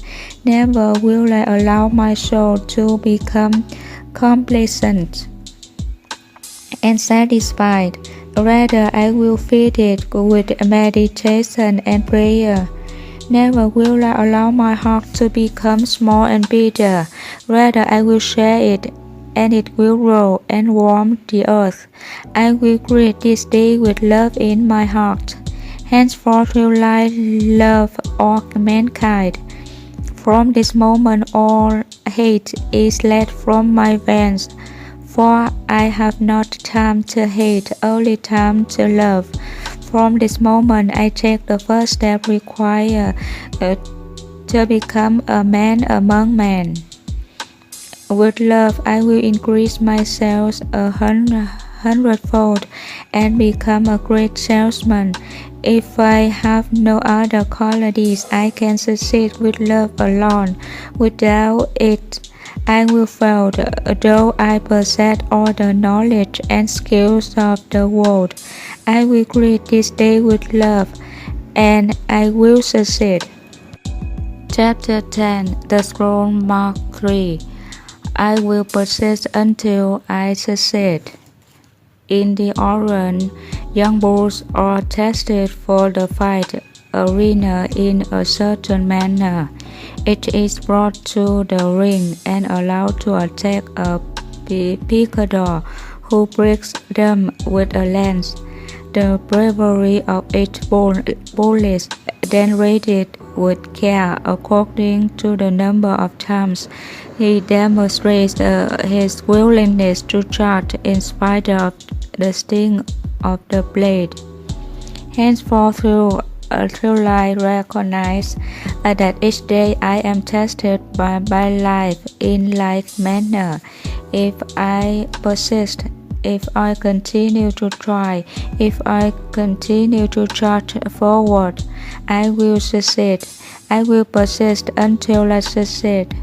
I was not delivered unto this world in defeat, nor there's failure course in my veins. I am not a sheep waiting to the blooded by my shepherd. I am a lion, and I refuse to walk, to sleep with the sheep. I will hear not those who weep and complain, for their disease is contagious. Let them join the sheep. The slaughterhouse of failure is not my destiny. I will persist until I succeed. The prices of life are at the end of each journey, not near the beginning, and it is not given to me to know how many steps are necessary in order to reach my goal. Failure I will still encounter at the 1000th step, and yet success hides behind the next bend in the road. Never will I know how close it lies unless I turn the corner. Always will I take another step. If that is of no avail, I will take another, and yet another. In truth, one step at a time is not too difficult. I will persist until I succeed. Henceforth, I will consider each day's effort as but one blow of my blade against a mighty oak. The first blow may cause not a tremor in the wood, nor the second, nor the third. Each blow of itself may be trifling and seem of no consequence, yet from childish scraps the oak will eventually tumble. So it will be with my efforts of today. I will be likened to the raindrop which washes away the mountain, the ant who devours the tiger, the star which brightens the earth, and the slave who builds the pyramid. The slave who builds a pyramid.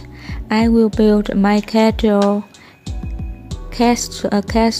one brick at a time, for I know that small attempts repeated will complete any undertaking. I will persist until I succeed. I will never consider defeat, and I will remove from my vocabulary such words and phrases as quit, cannot, unable, impossible, out of the question, improbable, failure, unworkable, hopeless, and retreat, for they are the words of fools. I will avoid despair, but if this disease of the mind should infect me, then I will walk on in despair. I will toil and I will endure. I will ignore the obstacles at my feet and keep my eyes on the goals above my head. For I know that where dry deserts ends, green grass grows. I will persist until I succeed. I will remember the ancient law of averages, and I will bend it to my good. I will persist with knowledge that each failure to sell will increase my chance for success at the next attempt. Each nay I hear will bring me closer to the south of year. Each front I meet only prepares me to the smile to come. Each misfortune I encounter will carry in it the seed of tomorrow's good luck. I must have the night to appreciate the day. I must fail often to succeed only once. I will persist until I succeed. I will try and try and try again. Each obstacle I will consider as a mere detour better my goal and a challenge to my profession. I will persist and develop my skills as the mariner developed his. By learning to ride out the wrath of a storm, I will persist until I succeed. Henceforth, I will learn and apply another secret of those who excel in my work. When each day is ended, not regarded whether it has been a success or a failure, I will attempt to achieve one more sale. When my thoughts beckon my tired body homework, I will resist the temptation to depart. I will try again. I will make one more attempt to close with victory, and if that fails, I will make another. Never will I allow any day to end with a failure. Thus will I plant the seed of tomorrow's success and gain an unsurmountable advantage over those who cease their labor at a prescribed time. And when others cease their struggle, then mine will begin and my harvest will be full. I will persist until I succeed, nor will I allow yesterday's success to lull me into today's complacency, for it is the great foundation of failure. I will forget the happenings of the day that is gone, whether they were good or bad, and greet the new sun with confidence that this will be the best day of my life. So long as there is breath in me, that long will I persist. For now, I know one of the greatest principles of success. If I persist long enough, I will win. I will persist, I will win. Chapter 11, The Throne Mark 4. I am nature's greatest miracle. Since the beginning of time, never has there been another with my mind, my heart, my eyes, my ears, my hands, my hair, my mouth. None that came before, none that lived today, and none that come tomorrow can walk and talk and move and think exactly like me. All men are my brothers, yet I am different from each. I am a unique creature. I am nature's greatest miracle. Although I am of the animal kingdom, animal rewards alone will not satisfy me. Within me burns a flame which has been passed from generations uncounted, and this heat is a constant irritation to my spirit to become better than I am, and I will fan this flame of dissatisfaction and proclaim my uniqueness to the world. None can duplicate my brushstrokes, none can make my chisel marks, none can duplicate my handwriting, none can produce my thought, and in truth, none has the ability to sell exactly as I. Henceforth, I will capitalize on this difference, for it is an asset to be promoted to the fullest. I am nature's greatest miracle. When attempts to imitate others no longer will I make. Instead, will I place my uniqueness on display in the marketplace. I will proclaim it. Yeah, I will sell it. I will begin now to accent my differences, hide my similarities. So too will I apply this principle to the goods I sell. salesman and goods different from all others, and proud of the difference. I am a unique creature of nature. I am rare, and there is value in rarity. Therefore, I am valuable. I am the end product of thousands of years of evolution. Therefore, I am better equipped in both mind and body than all the emperors and wise men who preceded me. But my skills, my mind, my heart, and my body will stagnate, rot, and die last. I put them to good use. I have unlimited potential. Only a small portion of my brain do I employ. Only a paltry amount of my muscles do I flex. 100-fold or more can I increase my accomplishments of yesterday, and this I will do beginning today. Nevermore will I be satisfied with yesterday's accomplishments, nor will I indulge any more in self-praise, for this within reality are too small to even acknowledge. I can accomplish far more than I have, and I will, for why should the miracle which produced me end with my birth? Why can I not extend that miracle to my deeds of today? I am nature's greatest miracle. I am not on this earth by chance.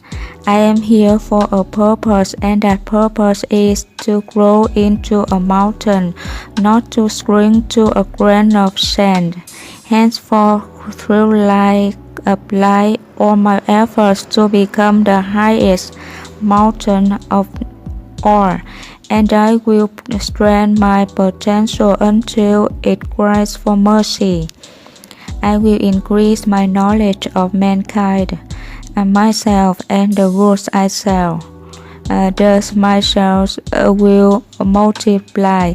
I will practice and improve and polish the words I utter to sell my goods. For this is the foundation on which I will build my career, and never will I forget that many have attained great wealth and success with only one sales talk. Deliver with excellence. Also will I seek constantly to improve my manners and graces, for they are the sugar to which all are attracted. I am nature's greatest miracle.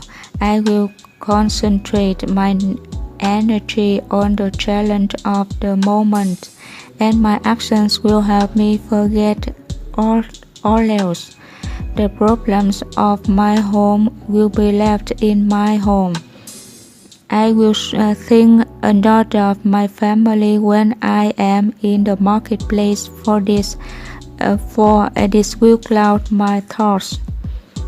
So too will the problems of the marketplace be left in the marketplace, and I will think not of my profession when I am in my home, for this will damp my love. There is no room in the marketplace for my family, nor is there room in my home for the market. Each will divorce from the other, and thus will I remain wedded to both. Separate must they remain, or my career will die. This is a paradox of the ages. I am nature's greatest miracle. I have been given eyes to see and a mind to think, and now I know a great secret of life, for I perceive at last that all my problems, discouragement, discouragements and hard days are, in truth, great opportunities in disguise. I will no longer be fooled by the garments they wear, for my eyes are open. I will look beyond the cloth, and I will not be deceived. I am nature's greatest miracle. No beast, no plant, no wind, no rain, no rock, no lake had the same beginning as I, for I was received in love and brought forth with a purpose. In the past I have not considered this fact, but it will henceforth shape and guide my life. I am nature's greatest miracle, and nature knows not defeat. Eventually she emerges victorious, and so will I. And with each victory, the next struggle becomes less difficult. I will win, and I will become a great salesman, for I am unique. I am nature's greatest miracle. Chapter 12. The Scroll Mark 5. I will live this day as if it is my last. And what shall I do with this last precious day which remains in my keeping? First, I will seal up its container of life, so that not one drop spills itself upon the sand. I will waste not a moment mourning yesterday's misfortunes, yesterday's defeats, yesterday's ages of the hurt. For why should I throw good after bad? Can sand flow upward in the hourglass?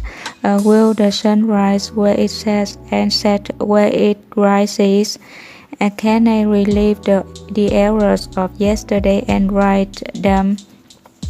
Can I call back yesterday's wounds and make them whole? Can I become younger than yesterday? Can I take back the evil that was spoken, the blows that were struck, the pain that was caused? No, yesterday is buried forever, and I will think of it no more. I will live this day as if it is my last. And what then shall I do? Forgetting yesterday, neither will I think of tomorrow. Why should I throw now after maybe? Can tomorrow's sand flow through the glass before today's? Will the sun rise twice this morning? Can I perform tomorrow's deeds while standing in today's path? Can I place tomorrow's gold in today's purse? Can tomorrow's child be born today? Can tomorrow's death cast its shadow backward and darken today's joy? Should I concern myself over events which I may never witness? Should I torment myself with problems that may never come to pass? No, tomorrow lies buried with yesterday, and I will think of it no more. I will live this day as if it is my last. And this day is all I have, and these hours are now my eternity. I greet the sunrise with cries of joy as a prisoner who is reprieved from death. I lift my arms with thanks for this priceless gift of a new day. So too I will beat upon my heart with gratitude as I consider all who greeted yesterday's sunrise, who are no longer with the living today. I am indeed a fortunate man, and today's hours are but a bonus undeserved. Why have I been allowed to live this extra day when others are far better than I have departed? Is it that they have accomplished their purpose while mine is yet to be achieved? Is this another opportunity for me to become the man I know I can be? Is there a purpose in nature? Is it my day to excel? I will live this day as if it is my last. I have but one life, and life is not but a measurement of time. When I waste one, I destroy the other. If I waste today, I destroy the last page of my life. Therefore, each hour of this day will I cherish, for it can never return. It cannot be banked today to be withdrawn on the morrow. For who can trap the wind? Each minute of this day will I grasp with both hands and fondle with love, for its value is beyond price. What dying man can purchase another breath, though he willingly give all his gold? What price dare I place on the hours ahead? I will make them priceless. I will live this day as if it is my last. I will avoid with fury the killers of time. Procrastination I will destroy with action. Doubt I will bury under faith. Fear I will dismember with confidence. Where there are idle mouths, I will listen not. Where there are idle hands, I will linger not. Where there are idle bodies, I will visit not. Henceforth I know that to court idleness is to steal food, clothing, and warmth for those I love. I am not a thief. I am a man of love, and today is my last chance to prove my love and my greatness. I will live this day as if it is my last. The duties of today I shall fulfill today. Today I shall fondle my children while they are young. Tomorrow they will be gone, and so will I. Today I shall embrace my woman with sweet kisses. Tomorrow she will be gone, and so will I. Today I shall lift up a friend in need. Tomorrow he will no longer cry for help, nor will I hear his cries. Today I shall give myself in sacrifice and work. Tomorrow I will have nothing to give, and there will be none to receive. I will live this day as if it is my last.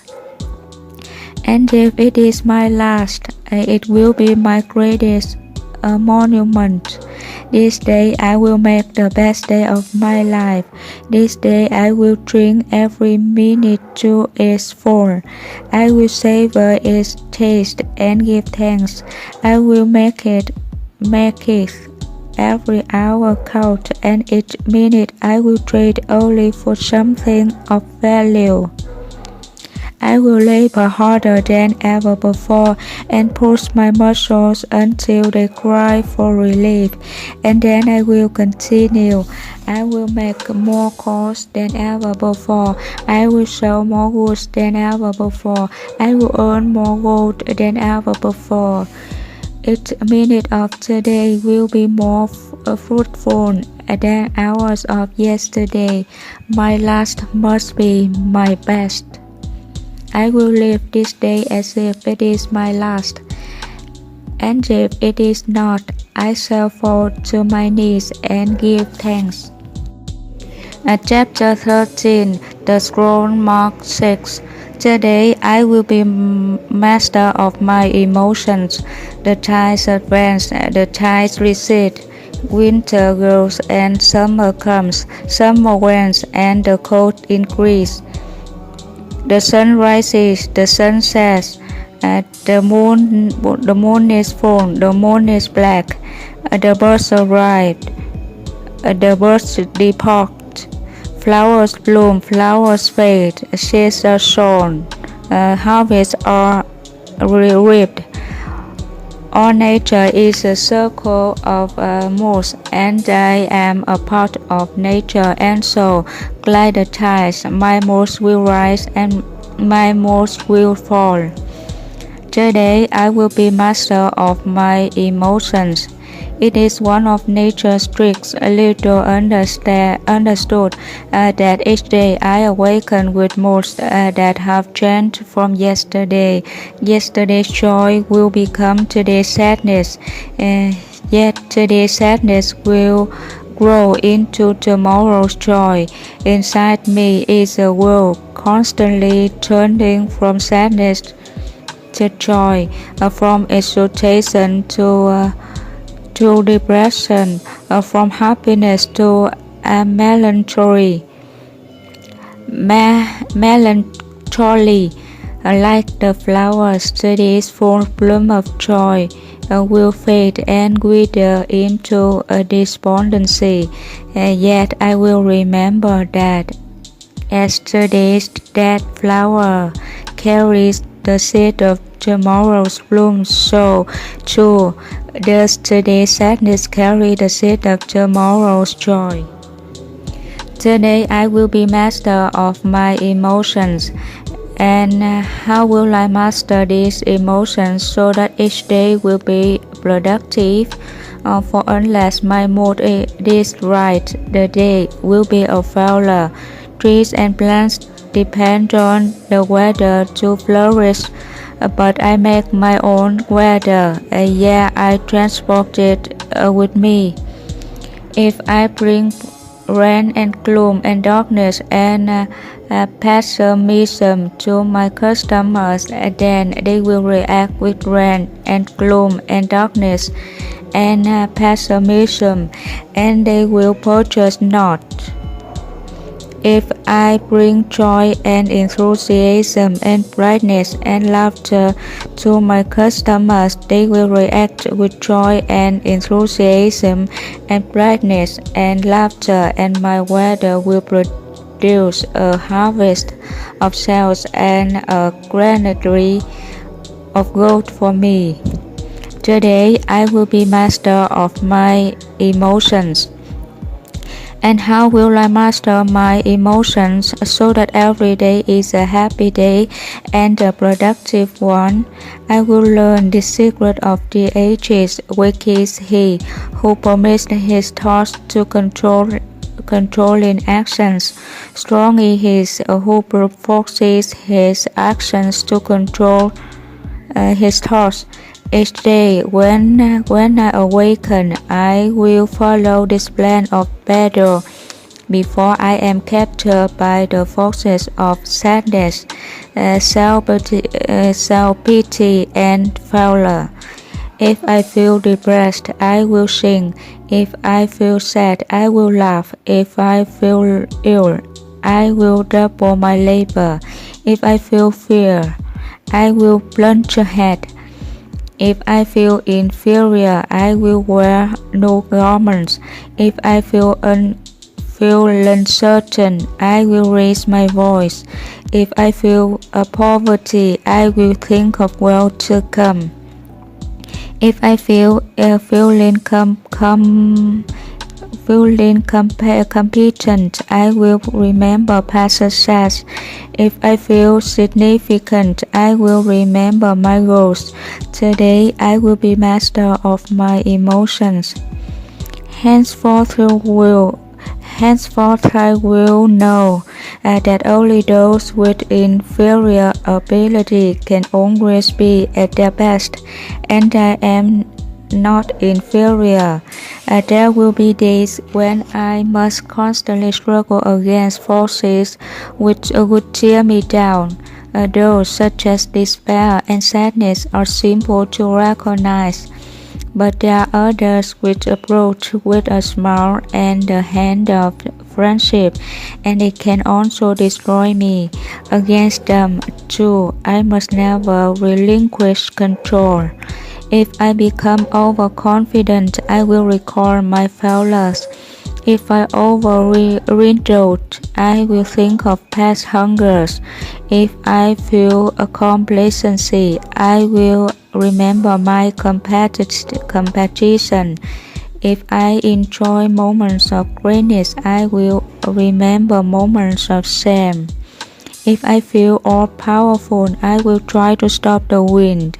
If I attain great wealth, I will remember one unfed mouth. If I become overly proud, I will remember a moment of a weakness.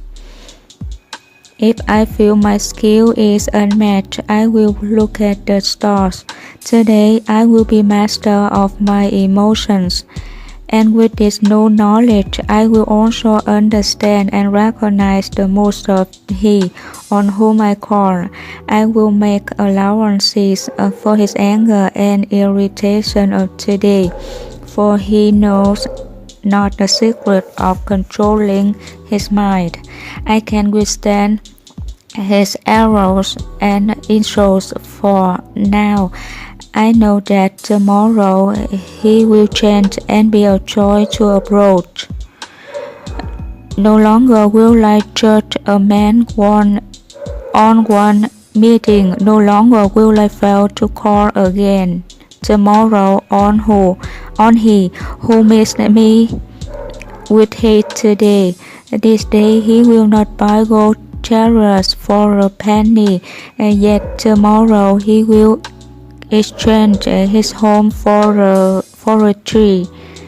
My knowledge of the secret will be my key to great wealth. Today I will be master of my emotions. Henceforth I will recognize and identify the mystery of moods in all mankind and in me.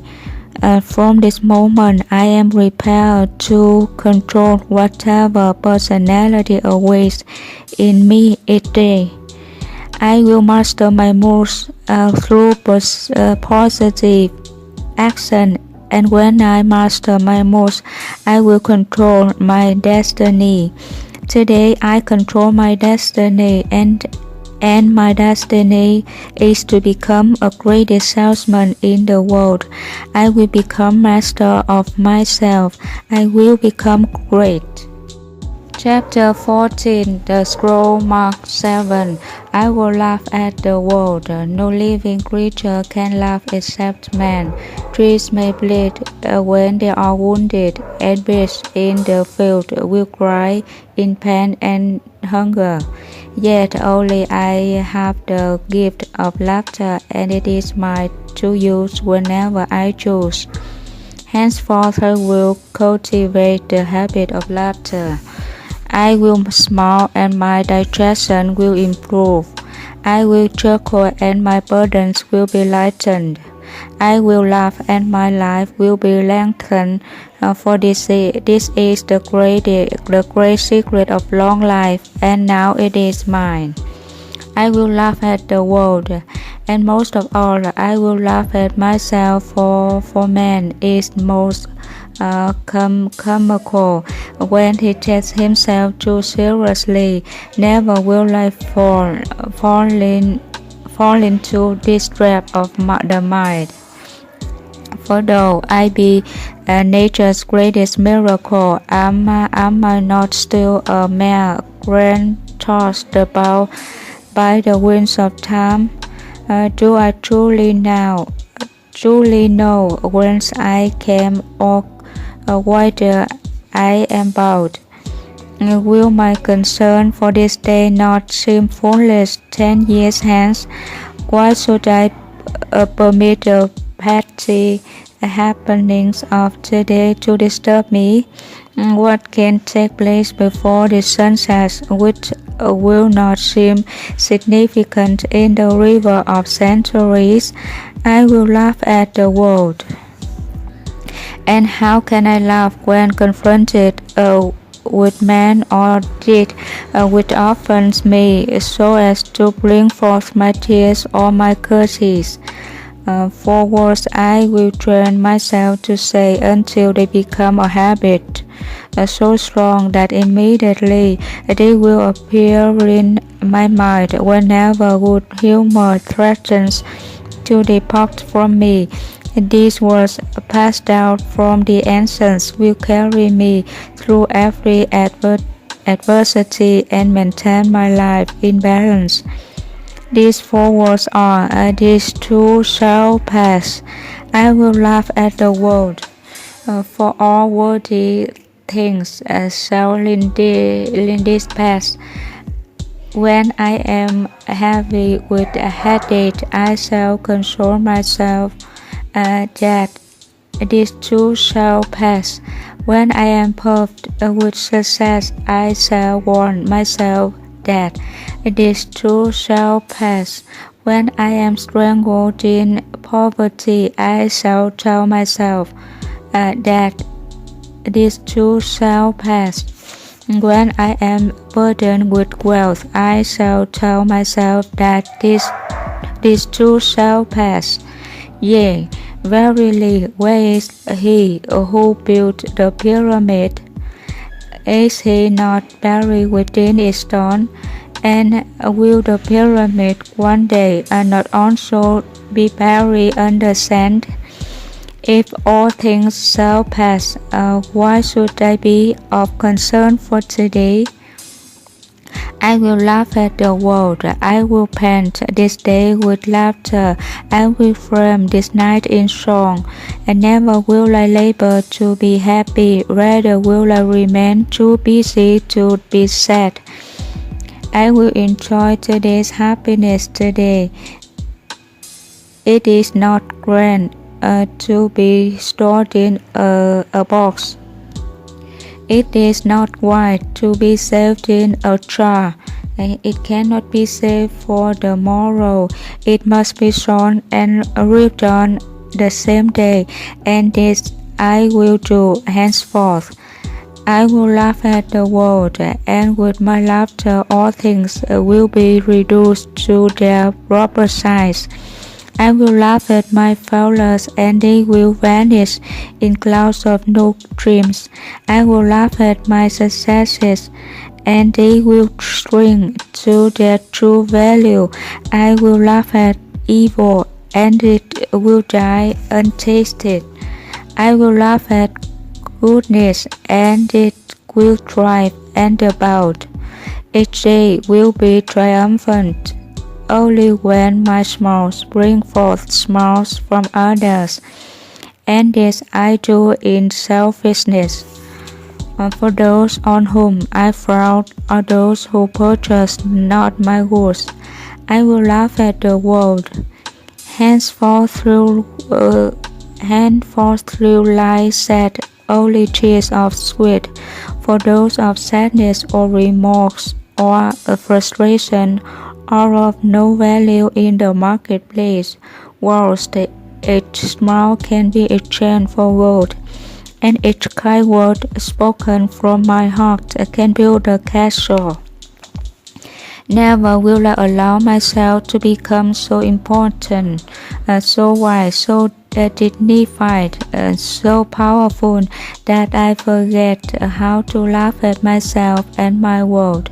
In this matter, I will always remain as a child, for only as a child I am given the ability to look up to others, and so long as I look up to another, I will never grow too long for my cot. I will laugh at the world, and so long as I can laugh, never will I be poor.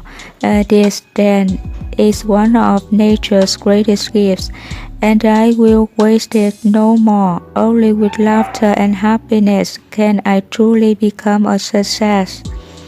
Only with laughter and happiness can I enjoy the fruits of my labor.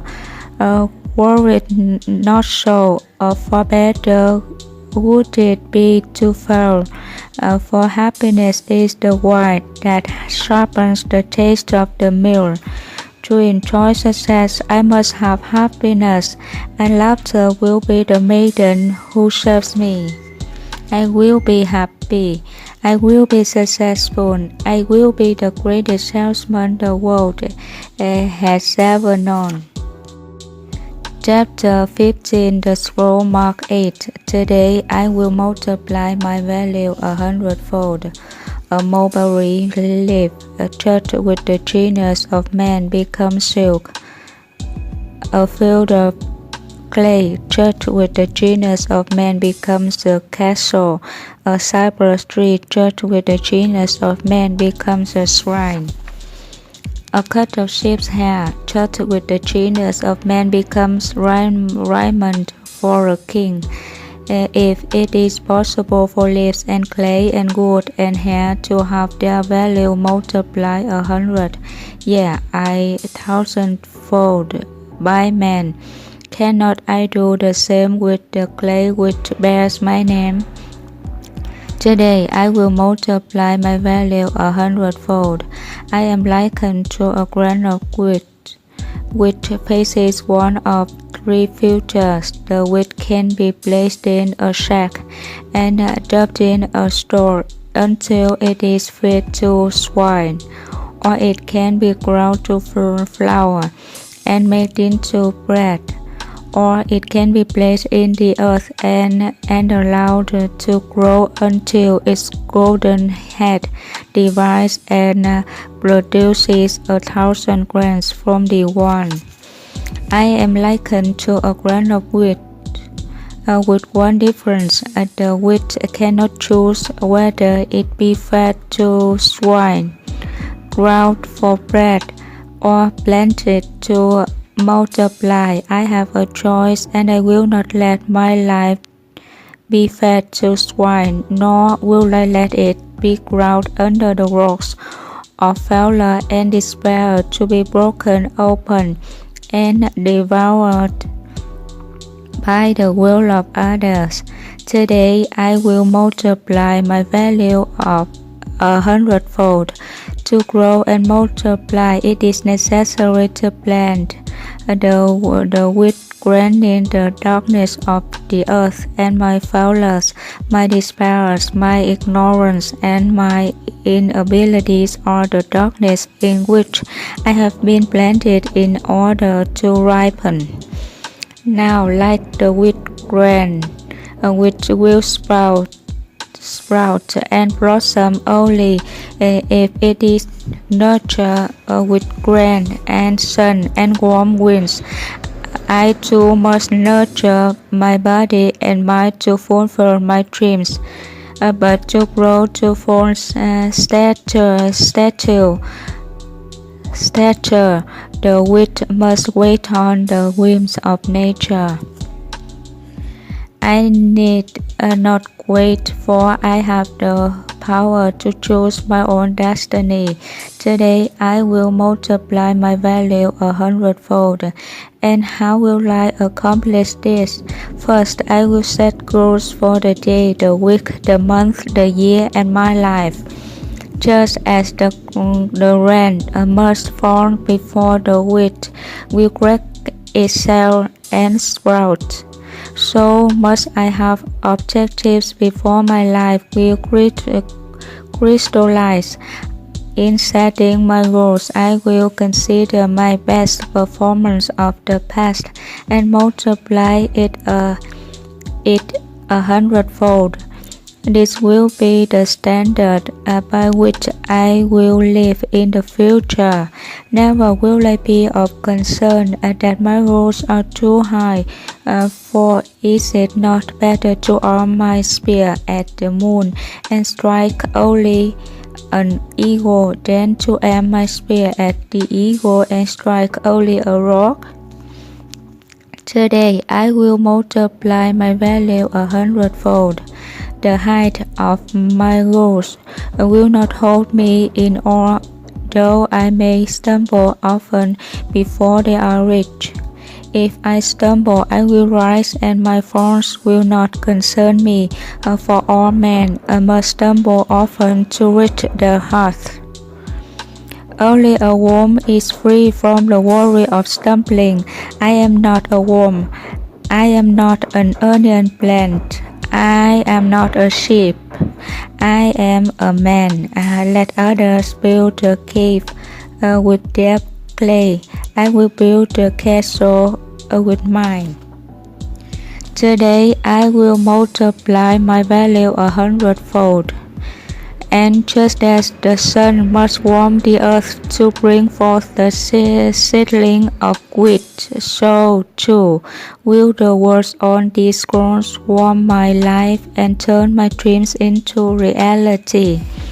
Today I will surpass every action which I performed yesterday.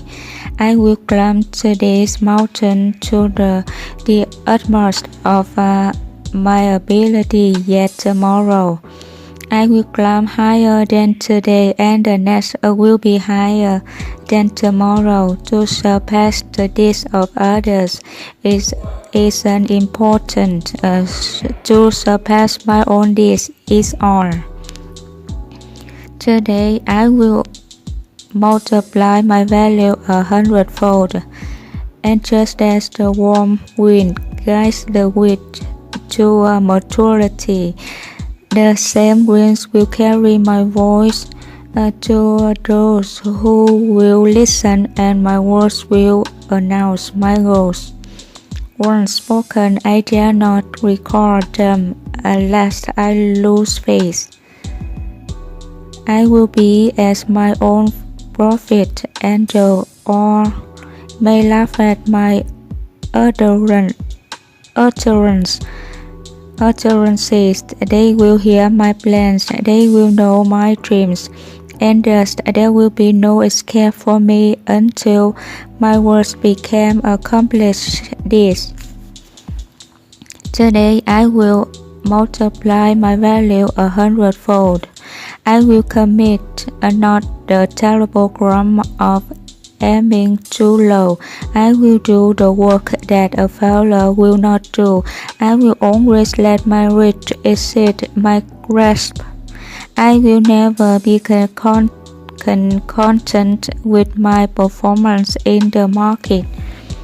I will always raise my goals as soon as they are attained. I will always strive to make the next hour better than this one. I will always announce my goals to the world, yet never will I proclaim my accomplishments. Let the world instead approach me with praise, and may I have the wisdom to receive it in humility.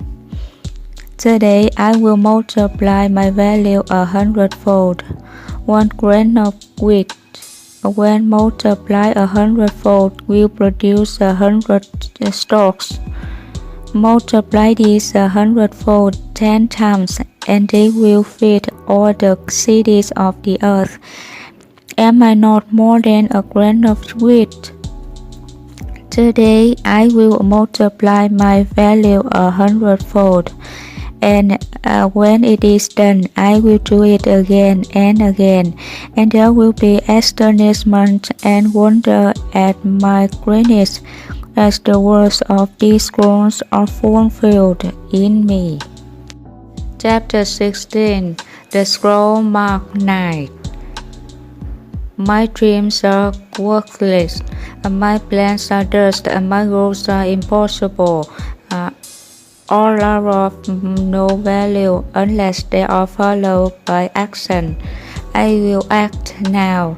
Never has there been a map, however carefully executed, to detail and scale, which carried its owner over even 1 inch of ground. Never has there been a parchment of law, however fair, which prevented 1 gram. Never has there been a scroll, even such as the one I hold, which earned so much as a penny or produced a single word of acclamation. Action alone is the tinder which ignites the map, the apartment, disgrown my dreams, my plans, my goals into a living force. Action is the food and drink which will nourish my success. I will act now. My procrastination, which has held me back, was born of fear, and now I recognize the secret mind from the depths of all courageous hearts. Now I know that to conquer fear, I must always act without hesitation, and the four flutters in my heart will vanish. Now I know that action reduces the lion of terror to an end of equanimity. I will act now. Henceforth I will remember the lesson of the firefly, who gives off its light only when it is on the wing, only when it is in action. I will become a firefly, and even in the day my glow will be seen in spite of the sun.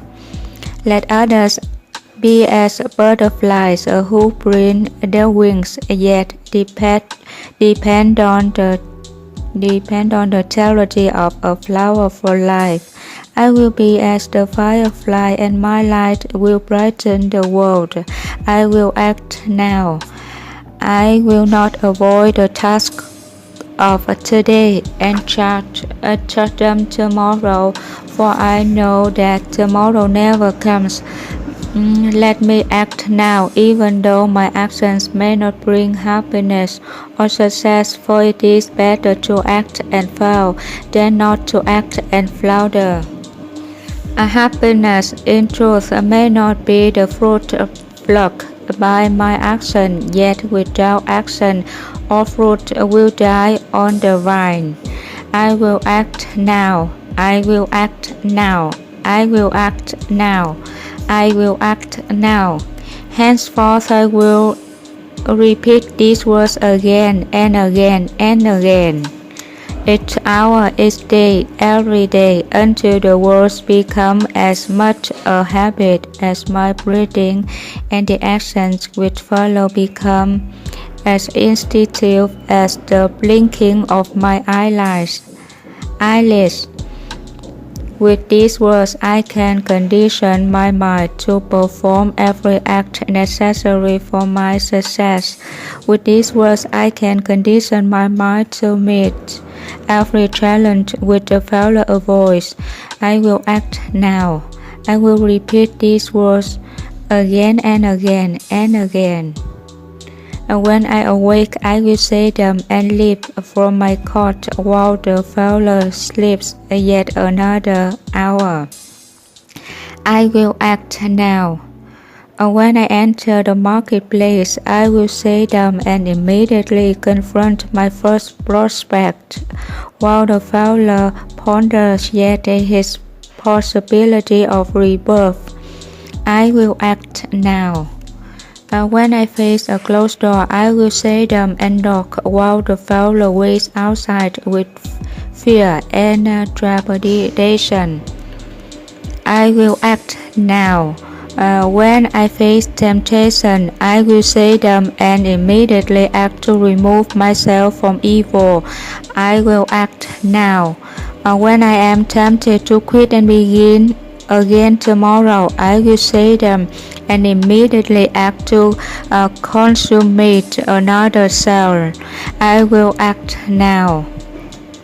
Only action determines my value in the marketplace, and to multiply my value, I will multiply my actions. I will walk where the fowler fears to walk.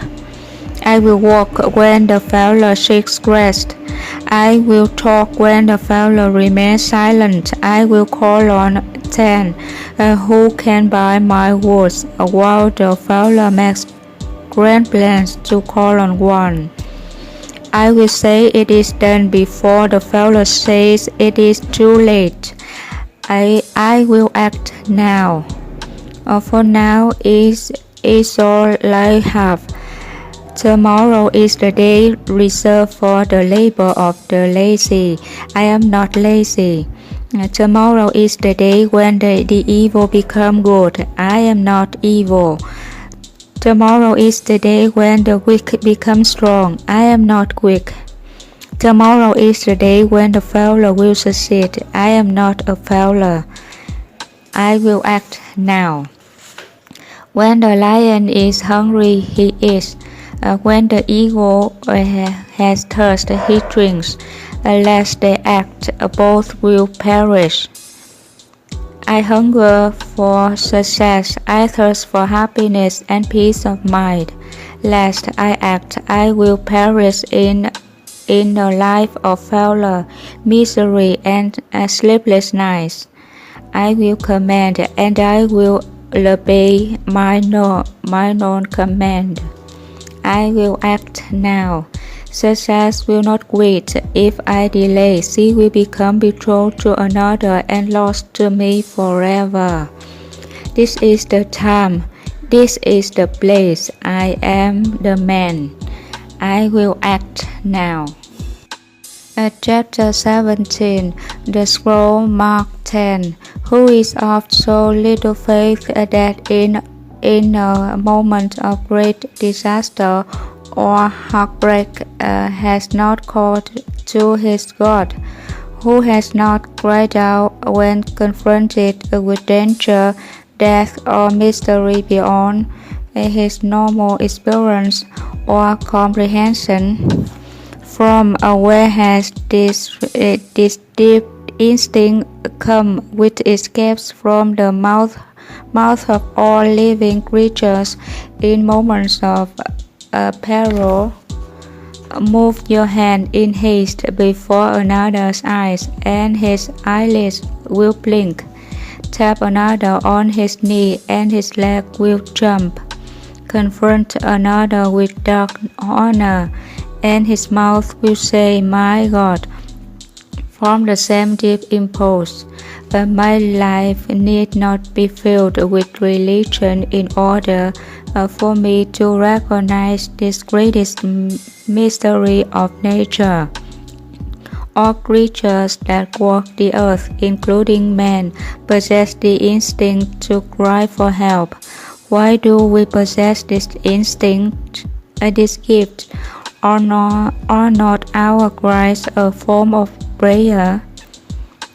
Is it not incomprehensible in a world governed by nature's laws to give a lamp, or a mill, or a bird, or man the instinct to cry out for help, unless some great might has also provided that the cry should be heard by some superior power, having the ability to hear and to answer our cry?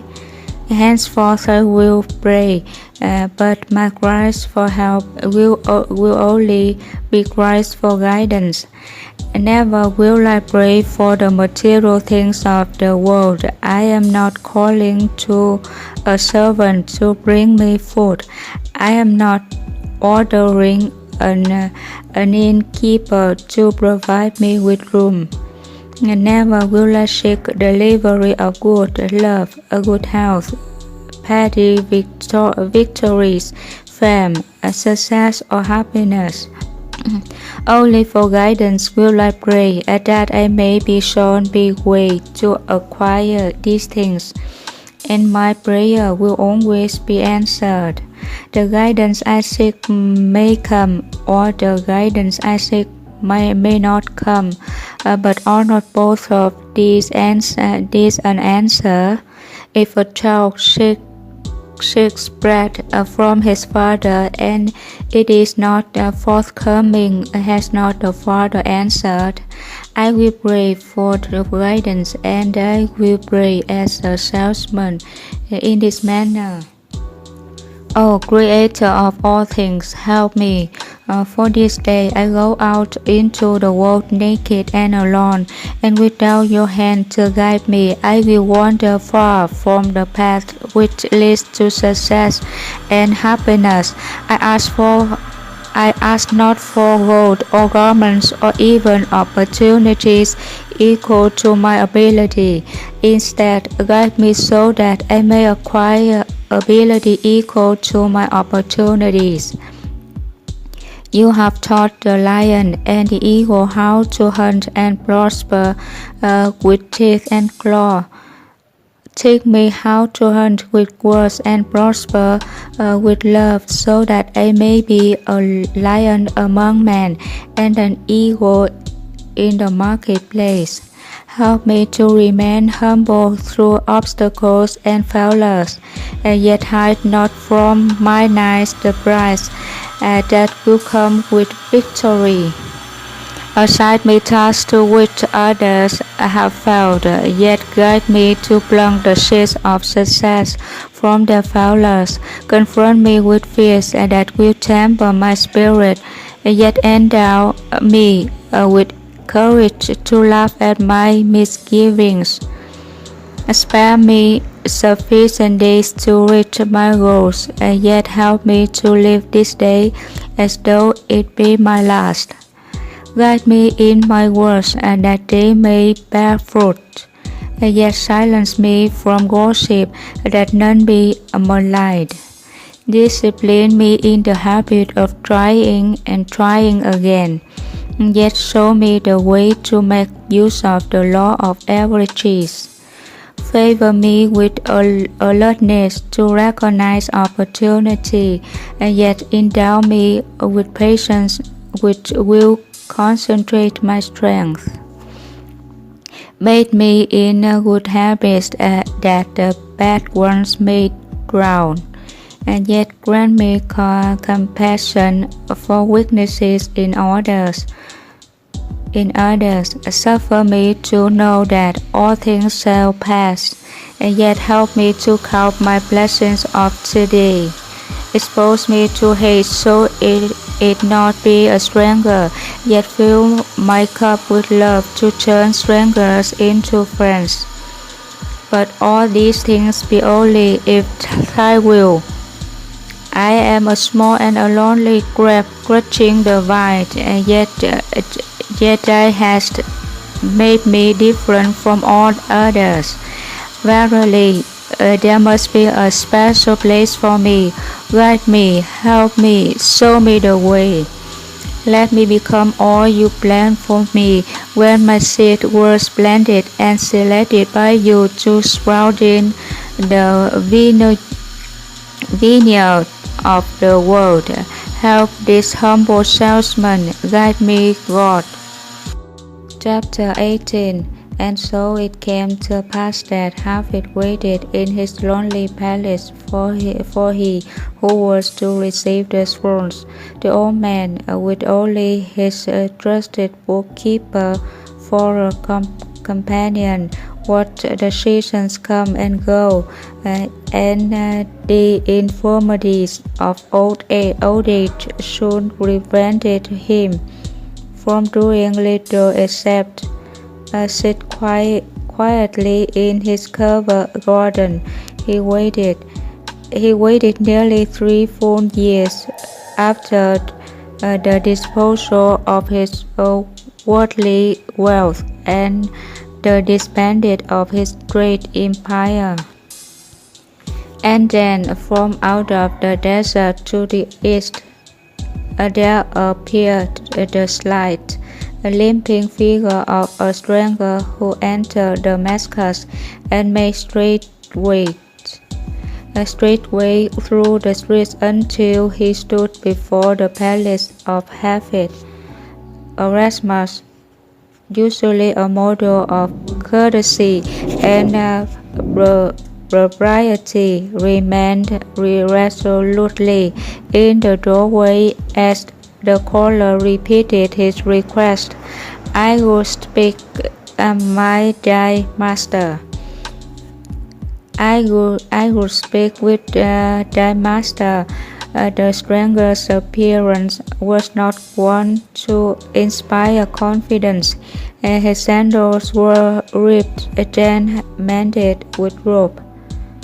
His brow legs were cut, and scratched and had sores in many places, and above them hung a loose and tattered camel's hair loincloth. And the man's hair was not and long, and his eyes, red from the sun, seemed to burn from within. Erasmus held tightly to the door handle. "Oh, what is it thou seekest of my sire?" The stranger allowed his sack to fall from his shoulders and clenched both hands in prayer toward Erasmus. "Please, kind man, grant me an audience with thy master. I mean him no harm, nor seek kind alms. Let him hear my words, and then I will go in haste if I offend him." Erasmus, still unsure, slowly opened the door and nodded toward the interior. Then he turned without looking back and walked swiftly toward the garden with his visitor limping behind. In the garden, Harvey dozed, and Erasmus hesitated before his master. He coughed, and Harvey stirred. He coughed again, and the old man opened his eyes. "Forgive this disturbance, master, but there is a caller." Harvey, now awake, sat up and swifted his gaze to the stranger, who bowed and spoke. "Art thou he who has been called the greatest salesman in the world?" Harvey frowned but nodded. "I have been called that in years now gone. No longer is that crown on my old head that seeketh thee of me." The small visitor stood self-consciously before Harvey and rubbed his hands over his matted chest. He blinked his eyes in the soft light and replied, "I am called Saul, and I return now from Jerusalem to my birthplace in Tarsus. However, I beg you, let not my appearance deceive you. I am not a bandit from the wilderness, nor am I a beggar of the streets. I am a citizen of Tarsus and also a citizen of Rome. My people are Pharisees of the Jewish tribe of Benjamin, and although I am a tent maker by trade, I have studied under the great Gamaliel. Some call me Paul." He spoke, and Harvey, not fully awake until this moment, apologetically motioned for his visitor to sit. Paul nodded but remained standing. "I come to thee for guidance and help which only you can give. Will you permit me, sire, to tell my story?" Erasmus, standing behind the stranger, shook his head violently, but Harvey pretended not to notice. He studied the intruder of his lips carefully and then nodded. "I am too old to continue to look up at thee. Sit at my feet, and I will hear you through." Paul pushed his sack aside and knelt near the old man, who waited in silence 4 years ago, because the accumulated knowledge of too many years of study had blinded my heart to truth. I was the official witness to the stoning in Jerusalem of a holy man called Stephen. He had been condemned to death by the Jewish Sanhedrin for blasphemy against our God. Hafid interrupted with Bursman in his voice. I do not understand how I am connected with this activity. Paul raised his hand as if to calm the old man. I will explain quickly. Stephen was a follower of a man called Jesus, who less than a year before the stoning of Stephen was crucified by the Romans for a sedition against the state. Stephen's guilt was his insistence that Jesus was the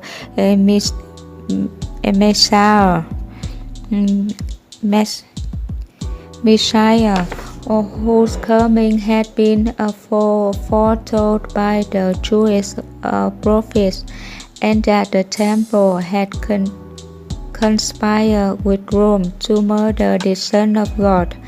This rebuke to those in authority could only be punishable with death, and as I have already told thee, I participated. Furthermore, with my fanaticism and youthful yield, I was supplied with letters from the high priest of the temple and entrusted with the mission of journeying here to Damascus to search out every follower of Jesus and return them in chains to Jerusalem for punishment. This was, as I have said 4 years ago. Erasmus glanced at Hafid and were startled, for there was a look in the old man's eye which had not been seen by the faithful bookkeeper in many years. Only the splash of fountain water could be heard in the garden until Paul spoke once more. Now, as I approached Damascus with murder in my heart, there was a sudden flash of light from the heavens.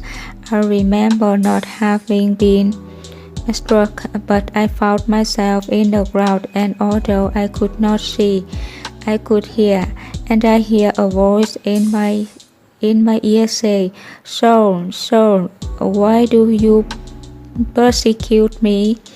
I answered, Who are you? And the voice replied, I am Jesus, whom you are persecuting. But rise and enter the city, and you will be told what to do. I arose and was led by the hands of my companions into Damascus. And there I was not able to eat or drink for 3 days, while I remained in the house of a follower of the crucified one.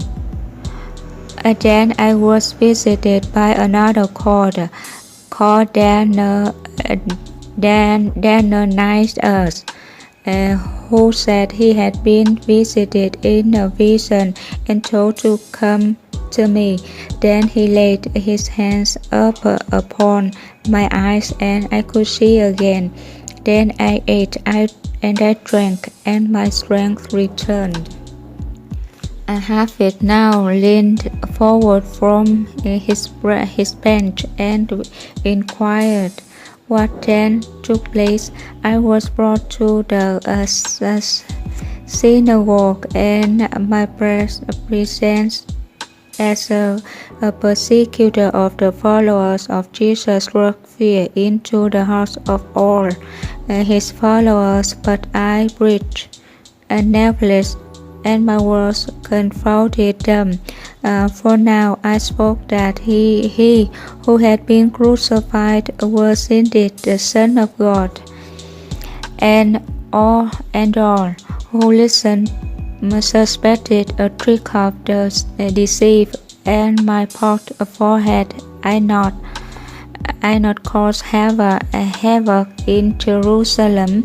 I could not convince them of my change of heart, and many plotted my death, so I escaped over the world and returned to Jerusalem.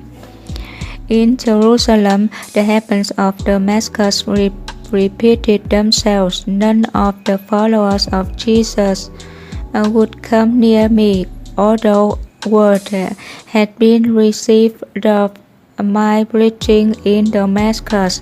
Nevertheless, I continued to preach in the name of Jesus, but it was of no avail. Everywhere I spoke, I antagonized those who listened until one day I went to the temple and in the courtyard. As I watched the soul of those and lambs for sacrifice, the voice came to me again. This time, what did it say? Erasmus spoke before he could stop himself. Harvey smiled at his own friend and nodded for Paul to continue.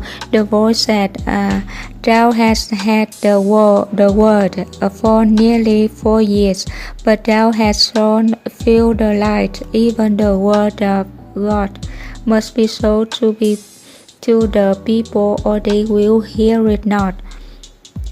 Did not I speak in a parable so that all might understand? Thou wilt catch few flies with vinegar. Return to the Damascus and seek out he who is acclaimed as the greatest salesman in the world.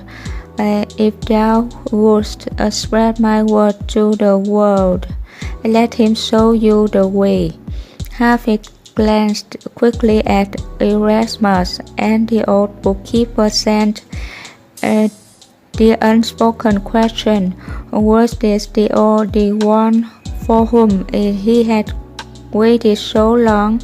The great salesman leaned forward and placed his hand on Paul's shoulder. "Tell me about this Jesus." Paul, his voice now alive with new strength and volume, told of Jesus and his life. While the Jew listened, he spoke of the long Jewish wait for a Messiah who would come and unite them within a new and independent kingdom of happiness and peace. He told of John and Baptist and the arrival on the stage of history of one called Jesus. He told of the miracles performed by this man, his lectures to the crowds, his raising of the dead, his treatment of the money changers, and he told of the crucifixion, burial, and resurrection. Finally, as if to give further impact to his story, Paul reached into the sack at his side and removed a red garment, which he placed in the lap of Harvey. "Sire, you hold in your arms all the worldly goods left behind by this Jesus. All that he possessed he shared with the world, even unto his life, and at the foot of his cross, Roman soldiers cast lots for this robe.